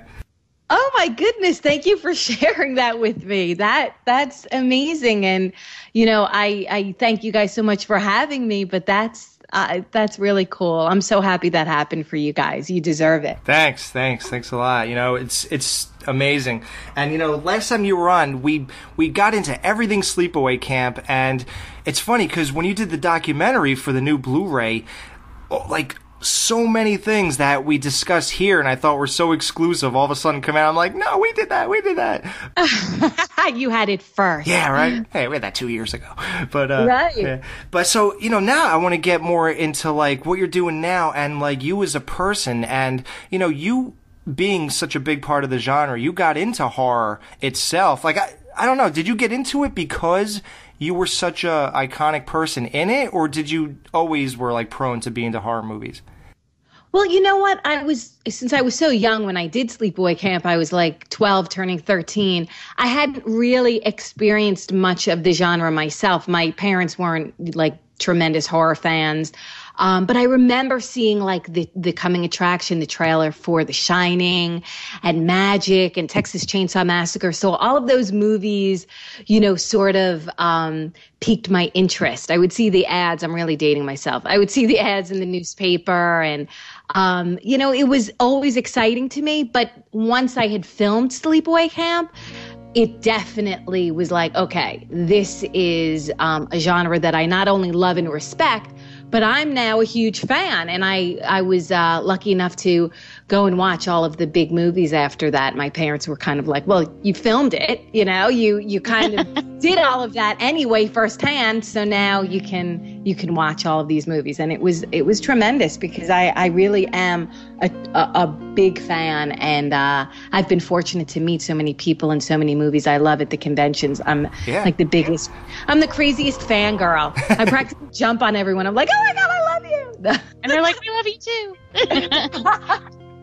Like I was under that latex. I saw the Kenny body. I watched the blood being put on Meg. You know, it's like when you see those things close up, you understand that that boundary between what's happening on the screen that you're watching, you know, the film that you're watching, and really seeing the artistry. Right. I mean, I tell that to my daughter all the time. She just made me the most beautiful picture from her own mind of what she thinks of Angela, and everybody's like, but she has a little knife. You know what? She gets that it's entertainment because that's the only thing she's known is like acting and creativity in our home. So yeah, you learn it as a child, and it's all through the communication from the people around you. Wow. Did you post that on Facebook? I'd like to see that. I did. I put it on Facebook. She has a lot of likes. She's looking at all the comments, and it's on Instagram. I posted everything. And you know what's so sweet? I went into her room this morning to get something, and she was asleep, and I found it, and it said something like, to my amazing mom, who's the best actress, Angela. Wow. You know, Felissa Rose. Yeah, I'm looking at it right now. I saw this morning. I didn't know what it was. Wow. I know. She made that for me, And she did one. She just told me when she got up, she had done one for my husband too. My husband who's in a band, who's been a musician his whole life, and he has a guitar. And she's a really talented little girl. She just turned 9 a couple of weeks ago. Wow, so that's pretty good. I can't even draw a stick figure, so for me it was amazing. I'm just glad you have pants on in this picture, and she's not. No, I just checked. Yeah. I was like, somebody left a message somewhere like, look at you packing on the left side. I'm like, oh my God, did she do that? Because I recently told her that I am a boy in the movie. Right. That is so awesome. Yeah. Thank you. That's great. Now, you said you were into those things and they really pulled you. Now, the movie that struck you the most, one of your favorite movies ever, is Texas Chainsaw Massacre. Because of Marilyn Burns and Ed Beal. Is Marilyn Burns not to me, that was one of the most riveting and spectacular performances a female could, create. Just that horrific, feeling. She really, didn't she just break your heart? She ripped it wide open. And people frequently say things like, if people who are not fans of Texas Chainsaw, which I am one, but I am a fan, but people who say things like, oh, I just can't stand the last half hour of that movie when it's nothing but screaming. I'm like, what you don't get is that when you've been through what she has just been through, that is all you have left. That is raw emotion. That was raw. Yep. And it was amazing. And I still get chills when I watch it to this day because it was just unreal. I had the unbelievable pleasure of actually going to the location where they shot Texas Chainsaw Massacre. I was working for Fangoria 9 or 10 years ago, and they brought me there. They flew me to Texas, and we went to the location, and I had the pleasure of meeting her and talking with her. And Gunnar Hansen was there, and Ed Neal. And I was so starstruck. Julia Roberts, okay, cool, whatever, she's a movie star. But Marilyn Burns, who portrayed such a beautiful, woman in that movie of such heart-wrenching, panic and sheer terror. I was blown away by her sweetness, her kindness in person. And I think she's a magnificent actress. She's tremendous. Wow. Yeah, that's all. And she was. Here's the thing: she was in that new one, and that's what I want to ask you about. Now, you're so into this movie; it's one of your favorites ever. Now, there's a direct sequel called Texas Chainsaw 3D. So, what did you think of that?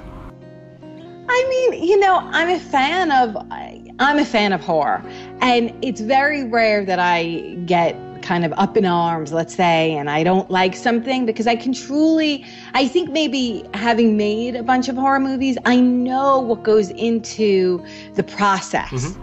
And you never set yourself up to fail.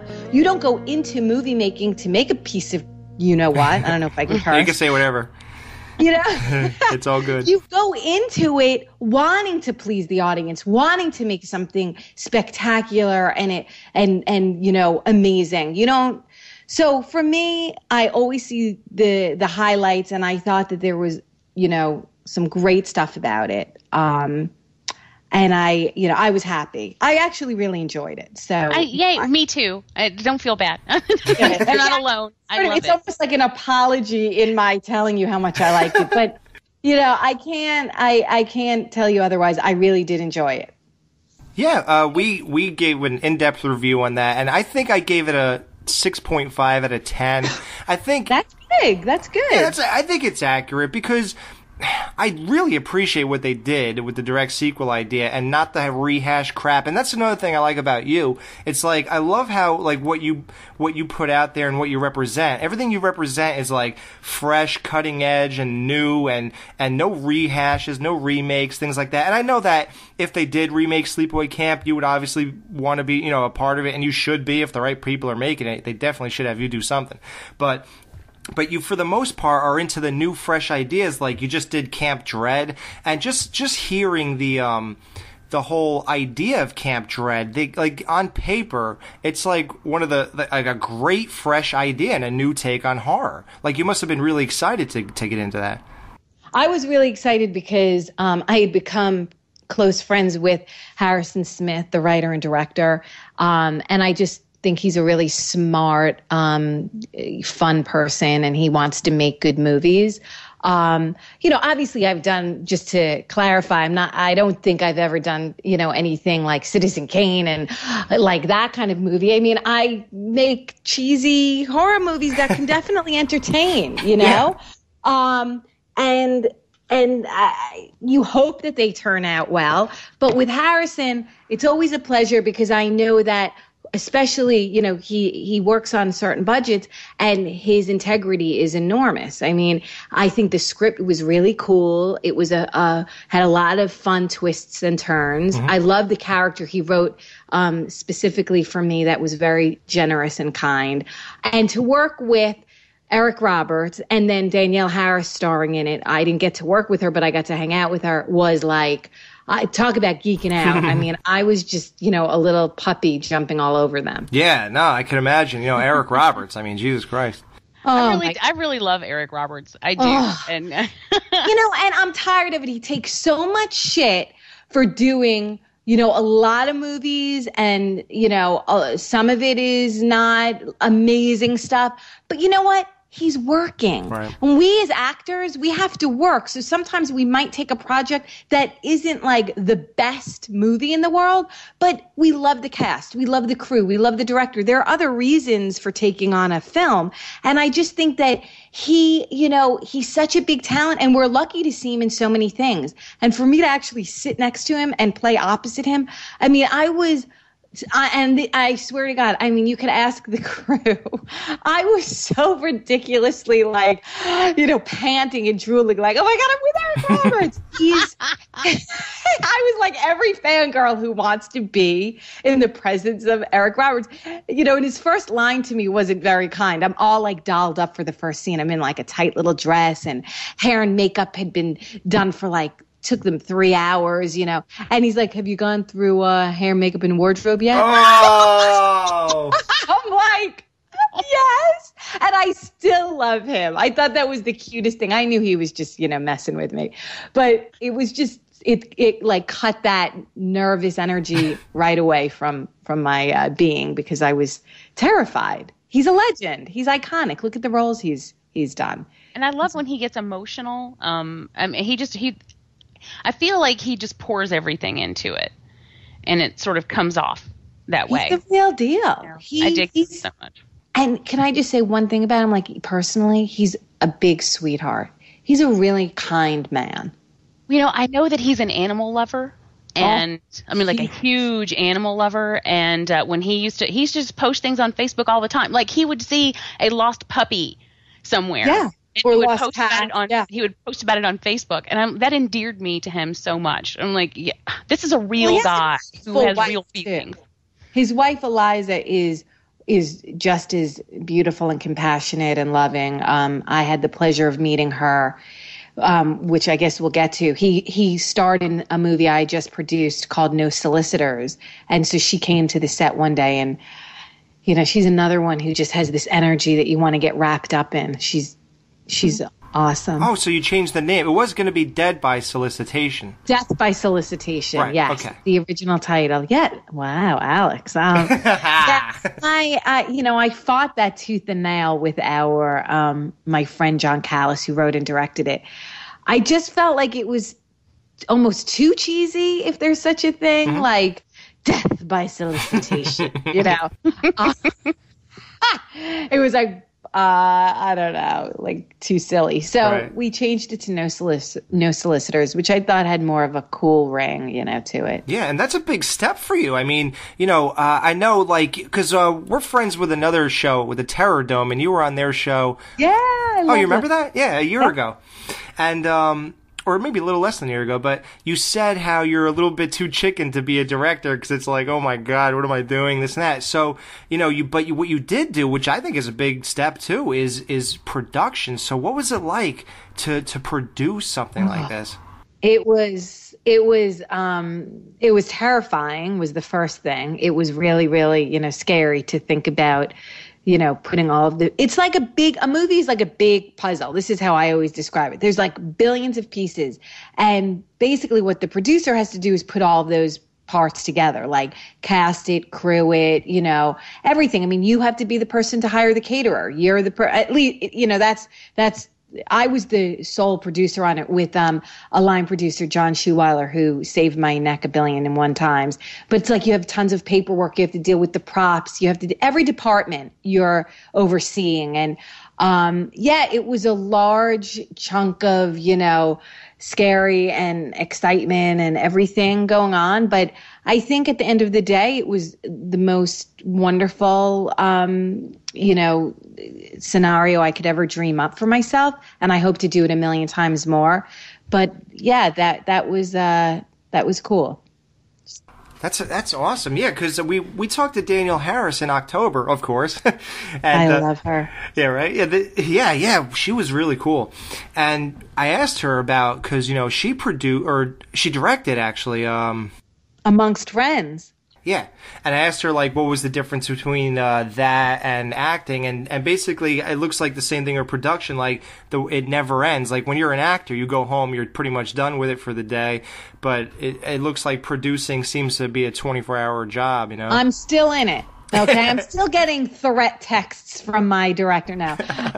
We're just at the very tail end. We just have to mix it. We just did ADR last week. We're just about finished with post. I just have to give the end titles, the end credits, and we're done. Oh, cool. So it will be wrapped up with probably the end of this month and then ready for distribution. But it's a crazy job, and I love every second of it, and I'm also still afraid of all of it. But you should always do things that you're afraid of. You have to challenge yourself. Yes. Because then you get bored if you don't. I was afraid to have a child, and then I was like, I'll have 3. 3, yeah. Now, that's awesome. And the other thing I was looking forward to, which it seems like it's done now, you did a movie with the guy from Titanic, Billy Zane. Oh. It's a zombie... Yeah, Zombie Killers. Killers. Yeah, when's that coming out? That film just got distribution. It will probably be out in the fall. That stars Billy Zane, who I'm like crazy about, Misha Barton, Dee Wallace, and Gabrielle Stone, who's Dee Wallace's daughter, who's now a dear friend of mine. And it was written and directed by Harrison Smith, my good friend, who I adore. And I think this film, honestly, and I can't wait for you to see it. And I'm not saying it because I'm in it. I'm so lucky to be in that lineup. It is an amazing zombie movie. And it's not just about the zombies. It's about the people and all of their stories woven together in this huge, epic film. I mean, it is like the biggest film I've ever been a part of. It's just, I can't even explain it. The CGI, I'm not like a huge fan of CGI, but for these thousands of zombies that come and attack this town, I mean, it's spectacular. Right. And how big is your role there? Like, let's just say compared to Camp Dread, is it the same capacity? No, I mean, it's a smaller role. It was the toughest role to date. Absolutely, by far, because she could not be further from who I am as a person. She's a very serious religious woman. She's the church lady of the town, and oversees all of her followers. And she's very serious. And Harrison says I'm scarier than the zombie. Suddenly, I'm picturing The Mist, and I did not want to completely rip off Marcia Gay Harden, who I'm a huge fan of, but I couldn't help. My character's name is Leah, and I couldn't help but think of her. But something about my character, Leah, I said to Harrison, I wanted to give her an edge. I'm like, don't you think she was the whore of the town like years ago? He's like, yes. And she's still making like these there's something very sexual and crazy about her. And wow. So I had to really get myself around this role, and it was cool. It was so fun. Wow, I can't wait, man. Yeah, it's a great movie. He did a beautiful job with it. I can either. I'm also a huge Billy Zane fan, so. Oh my gosh. Another nice. He's friends with Eric Roberts. They remind. Oh my goodness. Jesus. I know. I'm gonna get them all. I want to work with C. Thomas Howell. I'm just putting it out there. Yeah, right. Madly in love with him as a young girl, like obsessed. You hear that? You hear that? Did you hear that? C? May I call you C? I was too. Like, even from The Hitcher, there was something about when he was wearing like those jeans and then that white T-shirt and that jacket. I was just, oh my God. It's like, I guess the way girls are today with I don't know who, but maybe the way they were with like Justin Bieber. That's how I felt about C. Thomas Howell. Yeah, absolutely. You know, and it sounds like your career is just in super high gear. You don't have to work a day job anymore, right? I assume. I'm fortunate that no, I don't. And I have met some wonderful directors. I'm like stuttering because I'm even like, a bit surprised at how it all went. And I say Sleepaway Camp really gave me a life. It gave me a career. Right. Because all of the directors I work with are pretty much people who call me out of the blue because they're fans of Sleepaway Camp. They're like, I loved you in that movie. Would you come and hang out with me on set and play this part? And it's like, I'd pay you. Yes, I would. Oh, man. If I was making a movie, man, if I had some kind of budget and I didn't have to work, I would have you, Jonathan, Danielle Harris. Thank you. Yeah, Jonathan's amazing. I get to do I'm like moving all this into PRing for these films, but do it. No, I was going to ask you anyway, actually. There's a movie Reservoir that's like the natural, segue. And I get to work with Jonathan Tiersten again and Frank Sorrentino. Frank Sorrentino, who played me he was a little Peter in Sleepaway Camp. And did you hear he has his own reality show called The Sorrentinos? He's Mike the Situation's brother. Are you kidding? Swear to God, couldn't make that up. Serious? Only Sleepaway Camp has this kind of shit going on. Yeah. Wow. He's a dear friend of mine. We've gotten in touch recently. It's like no time has passed. On July 15th, TVGN at 10 Central or 9 Central. I'm so excited for this show to air. He has a new show. And the reason I'm talking about it is because he does a lot of his storyline on the show is that he was Peter in Sleepaway Camp. They go to the screening in New York City because of the Blu-ray. And now myself, Frank and Jonathan are doing this movie Reservoir in August. So you didn't shoot anything yet? We haven't shot anything. No. Okay.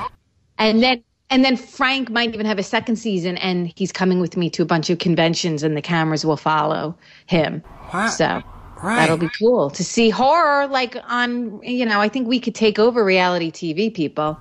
Yeah. Now you talked about that you were going to be in a reality television show. And it's still. I shot something last week, and it's still finding a home. Mm-hmm. I will tell you that. I will tell you that Tiffany Shepis is with me, not here right now, but along this horror journey. Right. And Gabrielle Stone said that she'd be part of it as long as it was, truthful and cool, and I think it will be.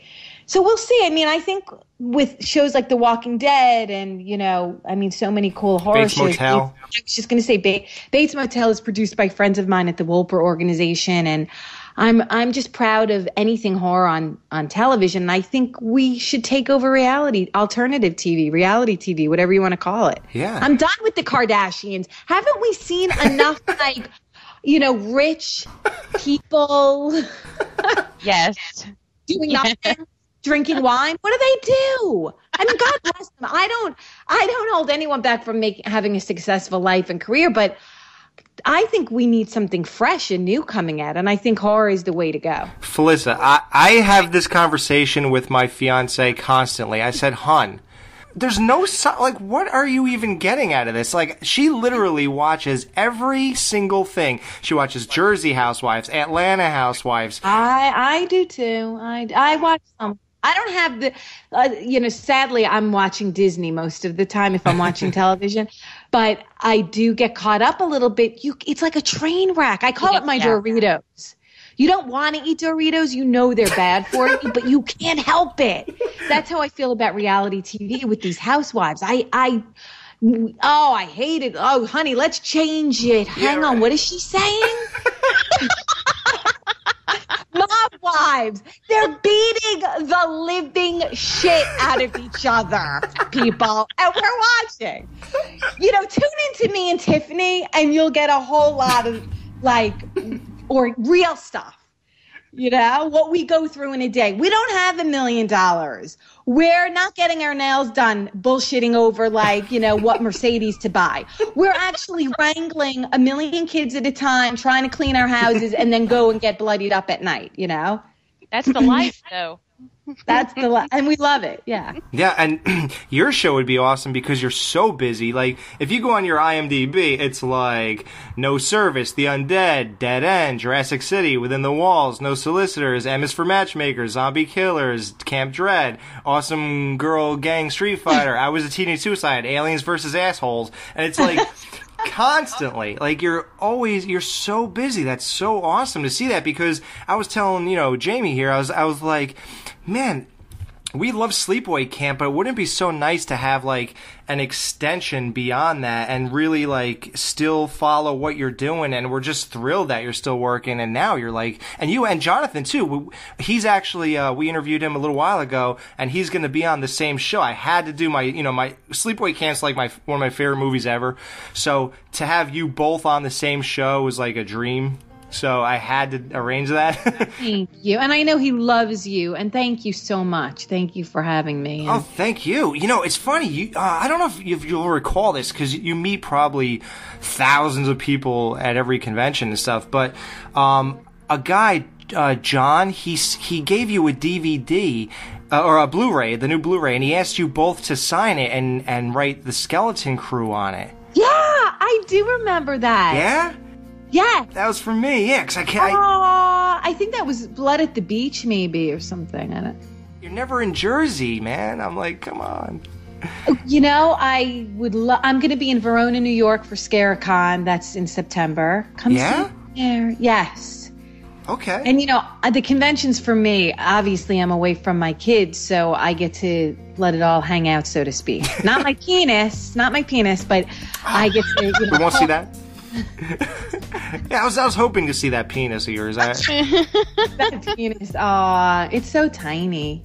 It's such a small little thing. It never grew since you were 12? Never grew, no. Okay. Yeah. So, I like to hang out with everybody and have a good time and party down, so. Awesome. Okay, so let's touch on Sleepaway a little without doing the same old questions. Yeah. Okay, because a lot, some people sent some stuff in, so... Okay, so did you ever see the so-called Sleepaway Camp for the Survivor? I have never seen it. Good. You should thank God. I feel badly, it's okay that you haven't seen it. Well, I heard from so many people that it was just kind of, an unfinished, strange kind of running around with a camcorder. So I wasn't quite. And a lot of clips from the previous films. Oh, okay. It just is. It's a waste of time. It's not good. Okay. So they should be sending me my check soon. Yeah, right? You're not even getting paid for this. Yeah. Okay, so have you ever seen Son of Sleepaway Camp? No. Is that a movie? Yeah, I think. Yeah, because I remember finding that on YouTube one time, and it had What? Yeah, right, Jamie? Isn't that? I've never. I don't know. You blindsided me with that one. Wow, I'm googling. I'm on Google right now trying to find it. I'm going to do it too right now. Crazy. Son of Sleepaway Camp. I'm on YouTube doing it. Let's see. Is that like a fan film, maybe? I don't remember. My husband probably made it. So. Yeah, right? Oh, the music video. It says 1988, Son of Sleepaway Camp. What in the world? I have never heard of that. That's crazy. Yeah. Felissa's going to be watching something tonight. I'm going to be checking out Son of Sleepaway Camp. What in the world? It says Crystal Lake After Dark. That's Alex's website. That's yours? Yeah, so that's how I discovered it. Yeah, well, this used to be my website. I used to run this website, and somebody posted, I found this on YouTube the other day, thought it was only thing it has in common with the opening music and the title. This has never been mentioned in the Sleepaway Camp series. It came out when Part 2 came out, and it's very odd and something that has puzzled me. And here I am. Wow, amazing. Can't wait till I have time to watch the whole thing. Is it good? And nobody ever responded. Wow, I have no idea what that is. It looks like it was taken off YouTube. It says the account associated has been terminated due to multiple third-party notifications of copyright. Wow. Yeah, so we gotta. I didn't watch it. Oddly enough, I guess I never found the time. But yeah, we gotta watch that one day, right? Okay, so the answer is no. Okay, cool. Well, there's something. Okay, have you ever read the book Examining Sleepaway Camp? I've seen some material out there. I think my husband purchased it off Amazon. I don't really believe that it's... Have you seen it? Oh, it's amazing. Oh, it is? Because if this is the book that I'm thinking, which it doesn't sound like it is, it's just really the movie, kind of. No. This guy... I love his enthusiasm. I know, me too. He's so cute when he gets like this. Oh, you guys are so cute. What is the deal with the book? Okay, it's a book where a guy... You could say it this way. You could put it this way. He looks way too into the movie. And it's actually incredible, though. And it makes you think that Hiltzik is a genius. Are they analyzing the movie, or...? Yeah, because if Robert Hiltzik thought all of this through, it would be the most incredible thing in the world. But there's no way. But it doesn't matter, because looking at it from this guy's angle is just incredible. Like, you have to read this book, and you'll, as enthusiastic as you are, you'll have such a new appreciation for this. I have no idea. Do you know of a Sleepaway Camp book? My husband just walked in. Do you have the Sleepaway Camp book? Oh, he's shaking his head, yes. Have you read He hasn't read it. Not all of it. Not all of it. Oh, okay. Yeah, it's amazing. Does it have any stories, like, about the movie, or is it just kind of analyze? Oh, it's analyzing it. Yeah. Oh, okay. Who's that, the author?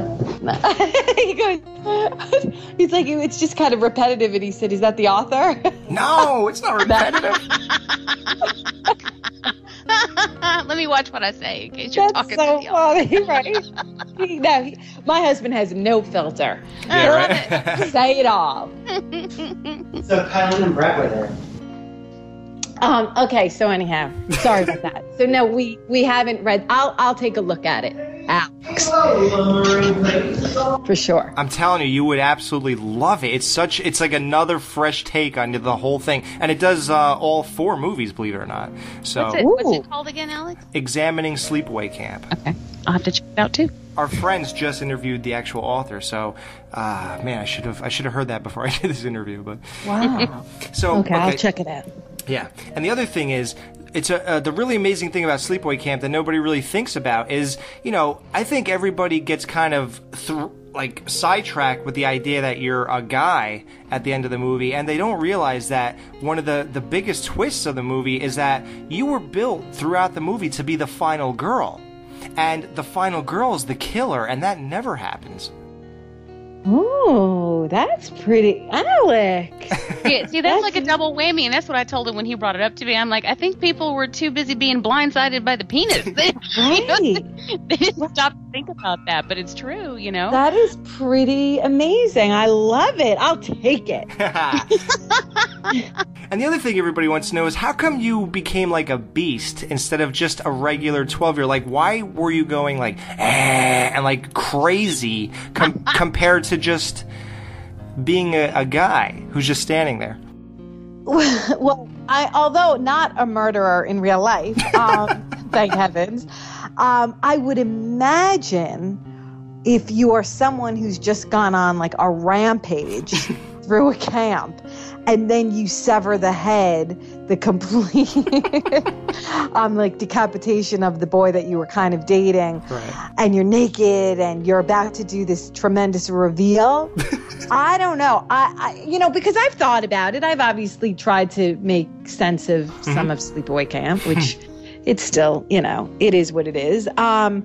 It's fun and it's cheesy, but I think that it was, for entertainment purposes, but also because now she's like an animal. I mean, in a sense, like anybody who kills is really, you're in your primal, most animalistic state, and it's just, that's what's taken over, like this kind of crazy, sinister person. I just think you were still sane enough and crafty enough to say things like, I thought you were the killer, you know? I thought you were the killer. Imagine. That's the only, I really hate that so much. That Do you? I said, what do I say? Like, I'm going to see my cousin. I'll be back before dinner. Oh, the New York accent? Such a heavy New York accent, you know? Dinner. I hated the way I said that line. I remember cringing in the movie theater. I haven't said that in a really long, I don't think I've ever expressed that before. All new Sleepaway Camp stuff, folks. Yeah, right. No, don't throw me in the water. My husband teases me all the time that I say waterer. Don't throw me in the waterer. Even to this day, if I don't go in the pool, he's like, "What's the matter, Angela? Don't you like to swim?" Oh, God, why can't we be friends? She doesn't, does she? Oh, we are friends. We will. We'll hang out. When I get to Jersey, we'll definitely hang out. I need to go to Monster Mania. I want to go to Monster. I love Monster Mania. Yeah, the one Jonathan's thrown at him. Yeah. because he was hanging out with me when he should have been on the panel. What an idiot. I mean, seriously, who goes to the bar during the Q&A? Hello? I don't know. Alex is a bad influence. I wasn't there to babysit, okay? I was only having a kid the next day. I couldn't fly. Exactly. Yeah, I'm not a good influence. But yeah. You in the bar with him? Yeah, I was one of the guys hanging out with him, yep. Oh, that's hilarious. When I heard that he didn't make the Q&A, I was like, I thought I heard the wrong thing. I was like, excuse me? They were like, yeah, he didn't make the Q&A. I'm like, okay, that is really messed up. But I get it now, Alex. He was with you. So it's all is forgiven. It's so fun, isn't it? So okay, so now, see, when I asked you about Sleepaway 2 and 3 when you were on the show, but you seemed to go a little further in the Blu-ray, and you said that you actually got the script and they wanted you to do it, and you passed it up because you didn't connect with the new take on the character. Is that right? Well, that's exactly right. I had the same manager who, they were my managers for Sleepaway Camp, 1. And they called me, I guess I was 17. So they called me 4 years later and they said, hey, we just got a call from whomever, Michael Simpson's people, I guess, or Michael Simpson. And they're doing the sequels 2 and 3 back to back in Georgia over a period, I guess, yeah. I'm from Georgia, that's why. I love Georgia. And so they were like, you have to live there for a couple of months, I guess, whatever. And I thought, okay, well, I had just applied to college. And so I went in, I read, he had a few scenes sitting there. I'll never forget. It was like a really cool townhouse in Manhattan. And I went, sat with him. He's a lovely man. And the words just didn't come out right. I wasn't good. Wow. It wasn't good. I probably made a fool of myself. So, I sort of like went home and told my managers, I don't think it really went well. He already had Pamela Springsteen, I think, like kind of in the back of his mind. I don't know. We'd have to call him and ask him. I reached out to him recently. I'm supposed to have a drink with him hopefully soon. Wow. But anyhow, I got into NYU and I just chose to go there instead of going to Georgia. If they had offered me the role, which they did, I don't even think they would have. I sucked. I was really bad. No, it's weird. As much as I love you, I still feel like she was perfect for that role. It's weird. She was so dynamite that even I think my husband's favorite Sleepaway Camp is part 2. Yeah, he said that. He loves her. He adores her. In fact, I wish I could meet her. I know she's a photographer in LA, but yep. I can't get in touch with her. So you don't have any regrets because obviously, number 1, you didn't connect. And 2, she did so well that why would you even want to tamper with that? So you think it was meant to be exactly what happened, right? I think it was. I mean, yeah. I think I do regret it. I wish. I mean, look. First of all, they never officially offered me the role, so there's no. I can't even regret because there was. It's not like I turned it down. Right. But I would love to say I'm Angela in parts 1, 2, and 3. However, she was way better than anything I could have ever done. She's amazing. And yeah, I think ultimately it was the way it was meant to be because, I got a great education and I actually studied in Strasbourg for 4 years with some cool people like, Adam Sandler and Chandra Wilson from Grey's Anatomy and Jesse Martin from Law and Order. So I had terrific people around me who I was learning with. Well, that's what I was going to say. I mean, you went on to NYU. You had, your future then set in motion from there. So, nothing to regret. Yeah, I think it was, I partied for 4 years rather than go to Atlanta and, no. Yeah, right. And film a low budget. Now here's the thing. Now we talked to Jonathan and he's obviously, he even admitted he's a little bitter that they didn't ask him to come back also. He said, well, what the hell? I was one of the main stars and you don't want Ricky in the movie? Like, what the hell's going on here? So he never watched 2 or 3. He hasn't even watched Return to Sleepaway Camp. How about that? Yeah, because he hates his performance, right. So here's the thing, do you think that you can convince him to watch 2 and 3, or can your husband do it since he loves part 2 so much? I can definitely get Johnny to watch it. Yeah? He cracks me up because, we sort of with the Blu-ray opened the door to, there really is that kind of feeling of Ricky having been involved with Angela and, doing the killing. So right. I think, he feels a little bit more confident about Ricky now. Wow. Yeah, right. Although he's so funny because he texted me today, how come you're going to Calgary HorrorCon without me? I go August 2nd. He's like, tell them you're going to kill them. Maybe they heard about the Monster Mania thing. He's still pissed off when I get asked to go to a convention and he doesn't. He's like, what? Just because you're Angela? He said, so they want your penis and not mine? They'd be after his shirtless chest. Yeah, I know, right? I get so nervous when that happens. Yeah, he's always wearing the wife beater or nothing. So he is so crazy, that kid. Yeah, absolutely. So now you just mentioned that with him. Now, in that Terror Dome show, you said that something might be happening this year with Sleepaway Camp, another entry. So yeah, but if I tell you, I'd have to kill you. That's okay. Go ahead. Hey, listen. She can do it too. Look at her. Look at that body count she's strung up. I would be honored to be killed by Angela Baker. You're so cute. There is so much like stuff going around. I could hardly keep it straight. I would imagine in the next year, probably there will be something. I don't know in what formation. Like, will it be a remake? Will it be a new installment? I'm not really quite sure. I get calls and all kinds of stuff, but I just kind of, I go with the flow. That's just kind of, how it is. And I would love it. I would love it. If I could, be involved somehow, I'd be happy. I hope so. Yeah, you can't be undercover as a cop. We have to see you. Oh my gosh, 6 hours of makeup, Alex. Oh my God. That's 6, count them, every morning when I played that character. That fake nose. See, by the time you get done with the makeup, it's ready to go. You're ready to go home. 6 hours. My makeup call would be like 4 a.m. Jesus. Can you nap while they're doing that? Yeah, can you sleep when they're doing this? I do go into like a sort of Zen state because what else are you going to do? You're just kind of sitting there. I mean, thank God there's like 6, 7 people around me and we're bullshitting, having the best time. And I probably was still drinking from the night before, so it's all good. But it was, pretty nutty being in that chair.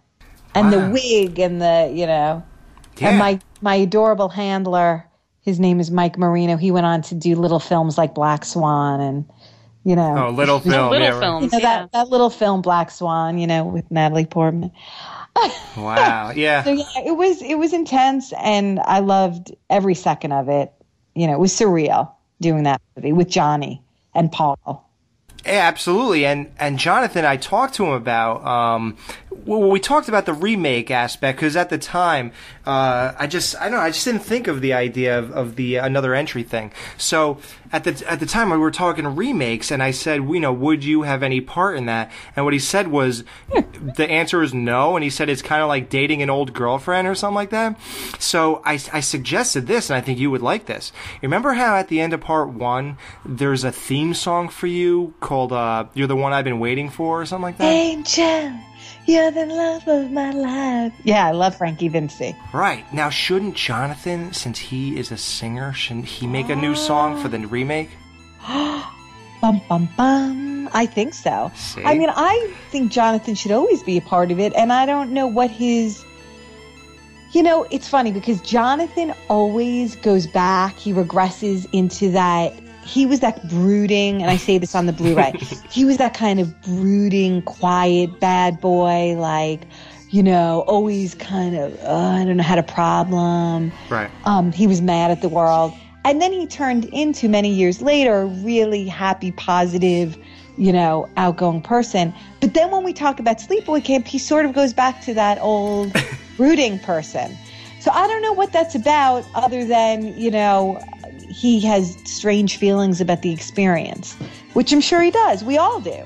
I mean, it's a major part of our history of who we are. It's like that's all I've spoken about for 32 years, pretty much. And it stays with you and will continue to stay with you. It will always be with you. Yeah. I know. I say if there is a remake, maybe my daughter Bianca could play Angela. She kind of looks like, me at that age. So it's so amazing. Well, actually, your son should play him, right? What's that? Your son should play him at that end scene. Hey. He's 4 and he's way bigger than Angela. Way bigger. And it's like he whips that thing out every chance he gets. So cracks me up. I'm so glad you get my sick sense of humor. Okay, good. I love it. Are you kidding? I'm just as sick. Yeah, it's so amazing that like we said, you really touched me, and at the end of that documentary, I'm not gonna say I was welling up. Because everyone's listening to this, but let's just say I might have been. At one time, in a little bubble, we filmed this little horror movie together, and it was like one of the best moments of my life. I mean, they gave me life. I know it's like this little cheesy horror movie, but it was like, it was my little dream that came true, and it afforded me a lot of things in life. It's amazing that you're so enthusiastic after all these years, and I think is it the thing that did it for you is the love from the fans? Is that what really retranslates what you think of it and what it's done for you and the whole world it's created? Is it because of the love of the people who love it? I mean, I would definitely say it. I'm so thankful. I mean, I feel very fortunate that it's been 32 years of talking about Sleepaway Camp. And I think there's been so much support and kindness and love in every capacity. I mean, we make fun of it. We love it. It's endearing. It's cheesy. It's all of those great things. And I don't mind. I love the Sleepaway Camp stuff. It never gets old. People are always like, is it, does it get old? Does it? No, it never does. No? Awesome. Oh, that's good. I love that you're so enthusiastic about it. Because we are. Thank you. Thank you both so much. And I'm grateful that you guys, want to talk to me and are so supportive. So I appreciate that. For me, obviously, personally, being, having played Angela, yeah, it just, I'll say it again, like I said it on the Blu-ray, I felt like I met my husband because of it, and I have great friends because of it. When I go to the conventions, I meet the most wonderful people. I definitely feel their amazing love and support. I felt awkward at 12, 13 when I was doing it. I was, strange in my own body. And I think we all go back to that moment of being young. I mean, I'm analyzing it like it's fucking, like you're writing that book. Yeah, like I'm writing that book. Examining and that's Sleepaway. really, Sleepaway Camp has obviously done something, if we're still talking about it after all this time. The homoerotic undertone. A lot of people have come out to me. People have talked about their changing genders. Really? Oh, yeah. Even back in the day when we didn't have the internet, I remember receiving handwritten letters from a couple of transgendered people. That's amazing. And I mean, that's pretty tremendous for a small, low-budget little slasher movie, It grew into something other than that. It's about the human condition and people just, I think, wanting to feel loved and come together. And Johnny said it on the Blu-ray. It's about bullying. It's about a topic that's serious. Young people feeling like they are being picked on. Yeah, it's weird. Your movie is kind of the same parallel to Nightmare on Elm Street Part 2 for gay people. Yeah. Yeah, absolutely. But I mean, when I think of Nightmare on Elm Street 1, 2, 3, it's like, to me, they're all, big movies.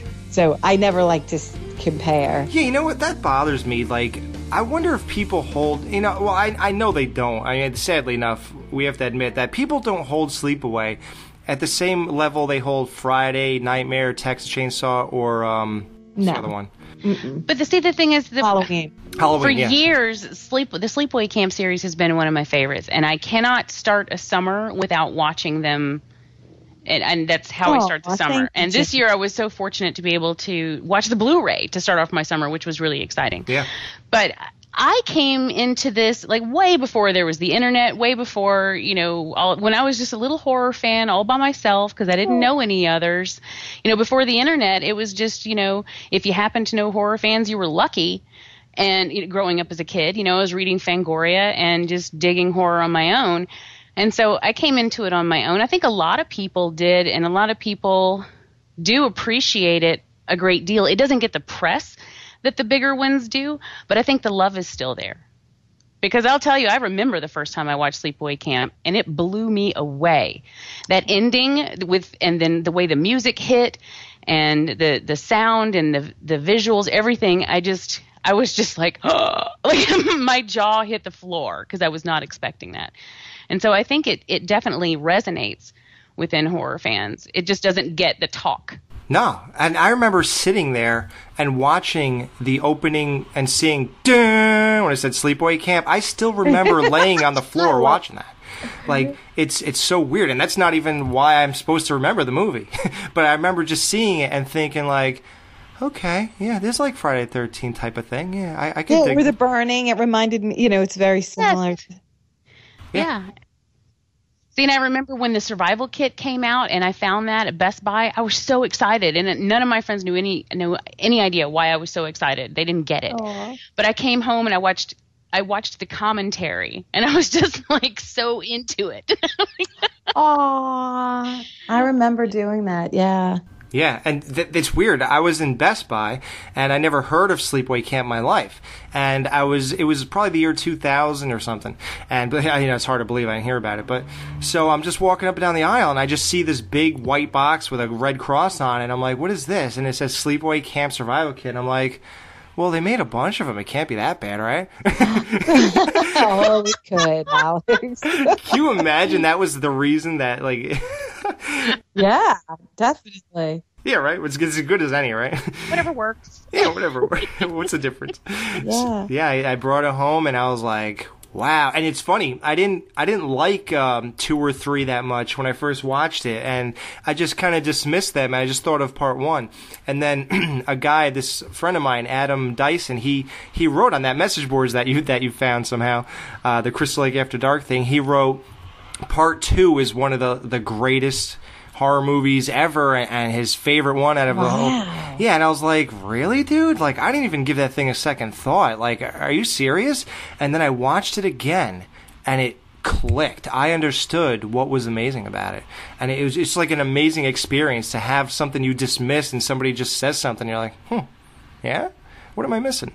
You know? That's funny. You know, my husband did that with part 1. He and his friend were like 11, and they saw the sneaker in like Kmart, and they bought it, and they watched it up until the baseball game, and they were like, this is so dumb. And they shut it off. And then somehow they tossed it, literally, like my husband tossed it somewhere, and he saw it like a month later, and he's like, let me just give this thing one more shot. Wow. And he watched the whole thing and flipped at the ending and like immediately called his friend, who's still like his best friend today. It was like, dude, you gotta watch that Sleepaway Camp movie again. You won't believe it. And they like watched it constantly, and my husband was like, I'm gonna marry that girl, Felissa Rose. Well, he said your name wrong. He called me Felissa Rose. You marry Felicia. Destiny, Jackass. Then you saw that and the whole thing. I saw him on Jackass. I saw him. He wore the Angela face at the end of the movie. He took a snapshot of of the scene. Yeah. And he put it on his shirt. And I was watching Jackass. Who is this guy? Who the hell is this idiot? He was wearing a blonde wig, playing heavy metal. It was like waking Phil Margera up, and But he says that was like his mating call. He wanted me to see that and find out. Yeah, it was like you'd be watching Jackass. You know, how could you predict that? Really weird. And that was like in, that was probably in 1999, maybe. Yeah, right. Yeah. Yeah. So I didn't meet him until 2003. Wow. No, what a love story. No, it's all meant to be. I guess, okay, well, to wrap it up, I mean, thank you so much for all the time you've given us. Are you kidding? Thank you guys so much. I mean, we could go for another hour, but I know you're, I guess the last question, and that was sent in by Cody Robinson. He's like the other biggest fan. Yeah, I know that name. Yeah? Cool. Yeah. He just peed. Yeah, right? He's like, oh my God, she has me in her memory. I do. It's a cute name. Yep. And so he was asking if you think the popularity of the Blu-ray will spawn another sequel. And basically, the really good question he asked is, if it did you ever, I know it's hard to put thought into something that's not even, on the table yet, but what kind of character progression would you like to see for Angela? Cody. Wow. What a wonderful question. Yeah, I would love to see Angela kill more people. No, I would.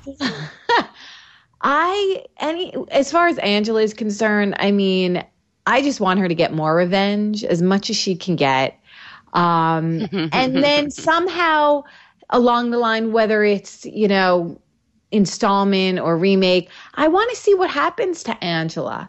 I mean, I really want to see where she goes from, whether it's the reveal or years later, like what her life is today.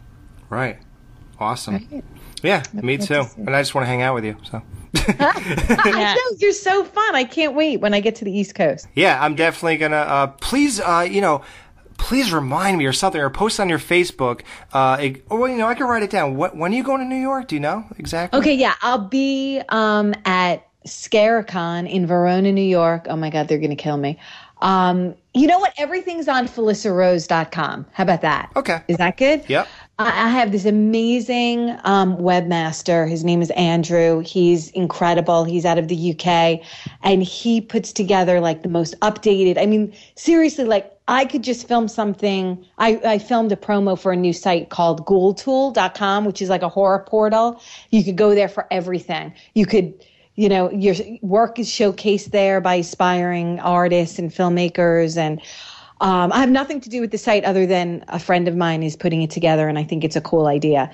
But I shot like a promo for it, and it's already on my website. I did it like yesterday. I'm like, dude, like you could do things before I even do them. Wow. So yeah, FelissaRose.com. I'm in Scaricon like maybe September 10th through the 12th. I'm in Calgary in Canada, August 2nd through 4th. I'm at Phantom Fest October 3rd. I'm in Alabama like sometime in October 10th. Wow. And that's in between like filming, because I'll be shooting like Reservoir and The Undead, and there are 2 other projects that I'm negotiating right now, which is all August through November. Wow, no one deserves this more than you. Like, you are so... You're so, like, I can't even, like, express the thankfulness that we have that you come on and you do interviews all the time, and you're so nice and you're so appreciative, and you actually care that we love you and stuff like that, because there's so many people who just don't care, and it's like, it's amazing. I don't get that at all, but I really do love you guys. I don't understand at all, like, I don't know if it's ever nasty, but, like, the disregard for, like, how grateful I am for your time. Forget about my time. Like, I'm lucky that you guys even want to talk to me, and thank you for helping promote things that I'm passionate about and I love. I want to do the same thing for you. Like, I want to hear about you and how you're doing and what's going on. Thanks. So now the next hour, we're going to hear from you. So we started the show in April 2012.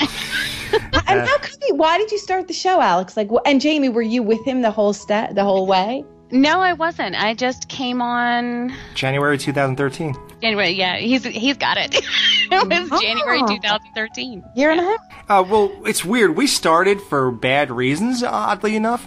I was on another show, and I quit it because the guy was just obnoxious. And then the other guy who was with me stayed with him, and I left, and I didn't do anything for like 9 months.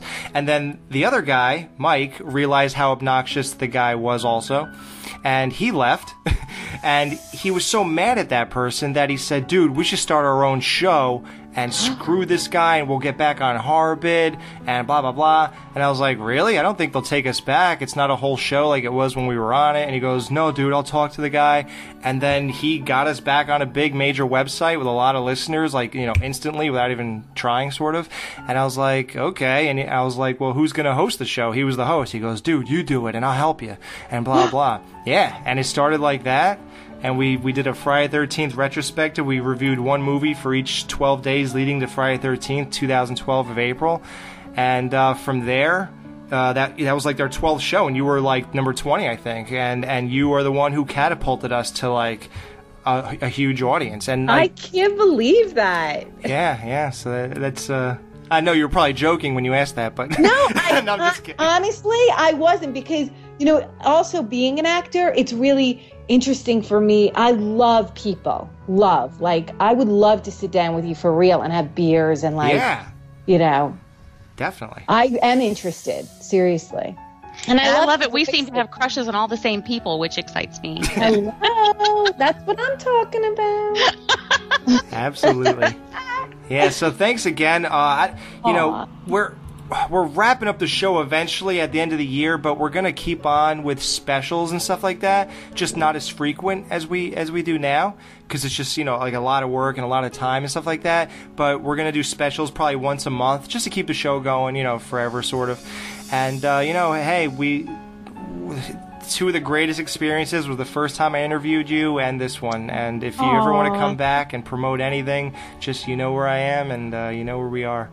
And I missed the first time, so I was so glad to be able to be here for this one. It really has been a pleasure. Thank you so much. It's been my pleasure. I appreciate that. Yep. Thank you. Thank you. And thank you, guys.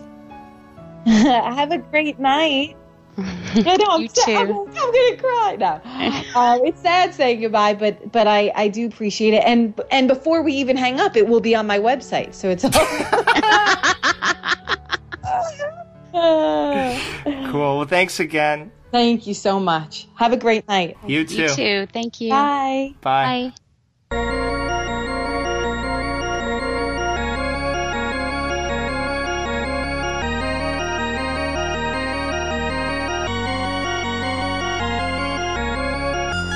When I look into your eyes, it comes as no surprise.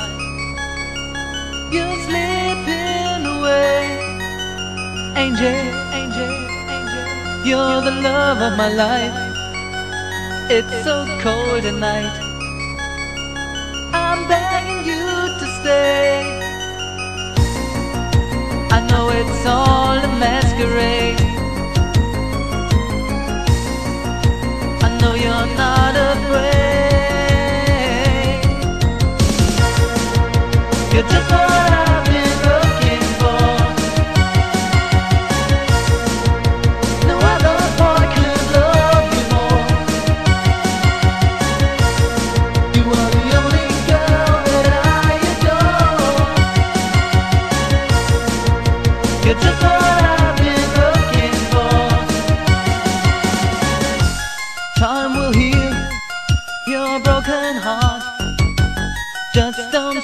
fall apart. The truth will hold inside. Angel, I don't wanna let you go. I don't wanna let them know the pain you have to hide. I know it's all a masquerade. I know you're not afraid. You're just what I've been looking for. No other boy could love you more. You are the only girl that I adore. You're just what I've been looking for.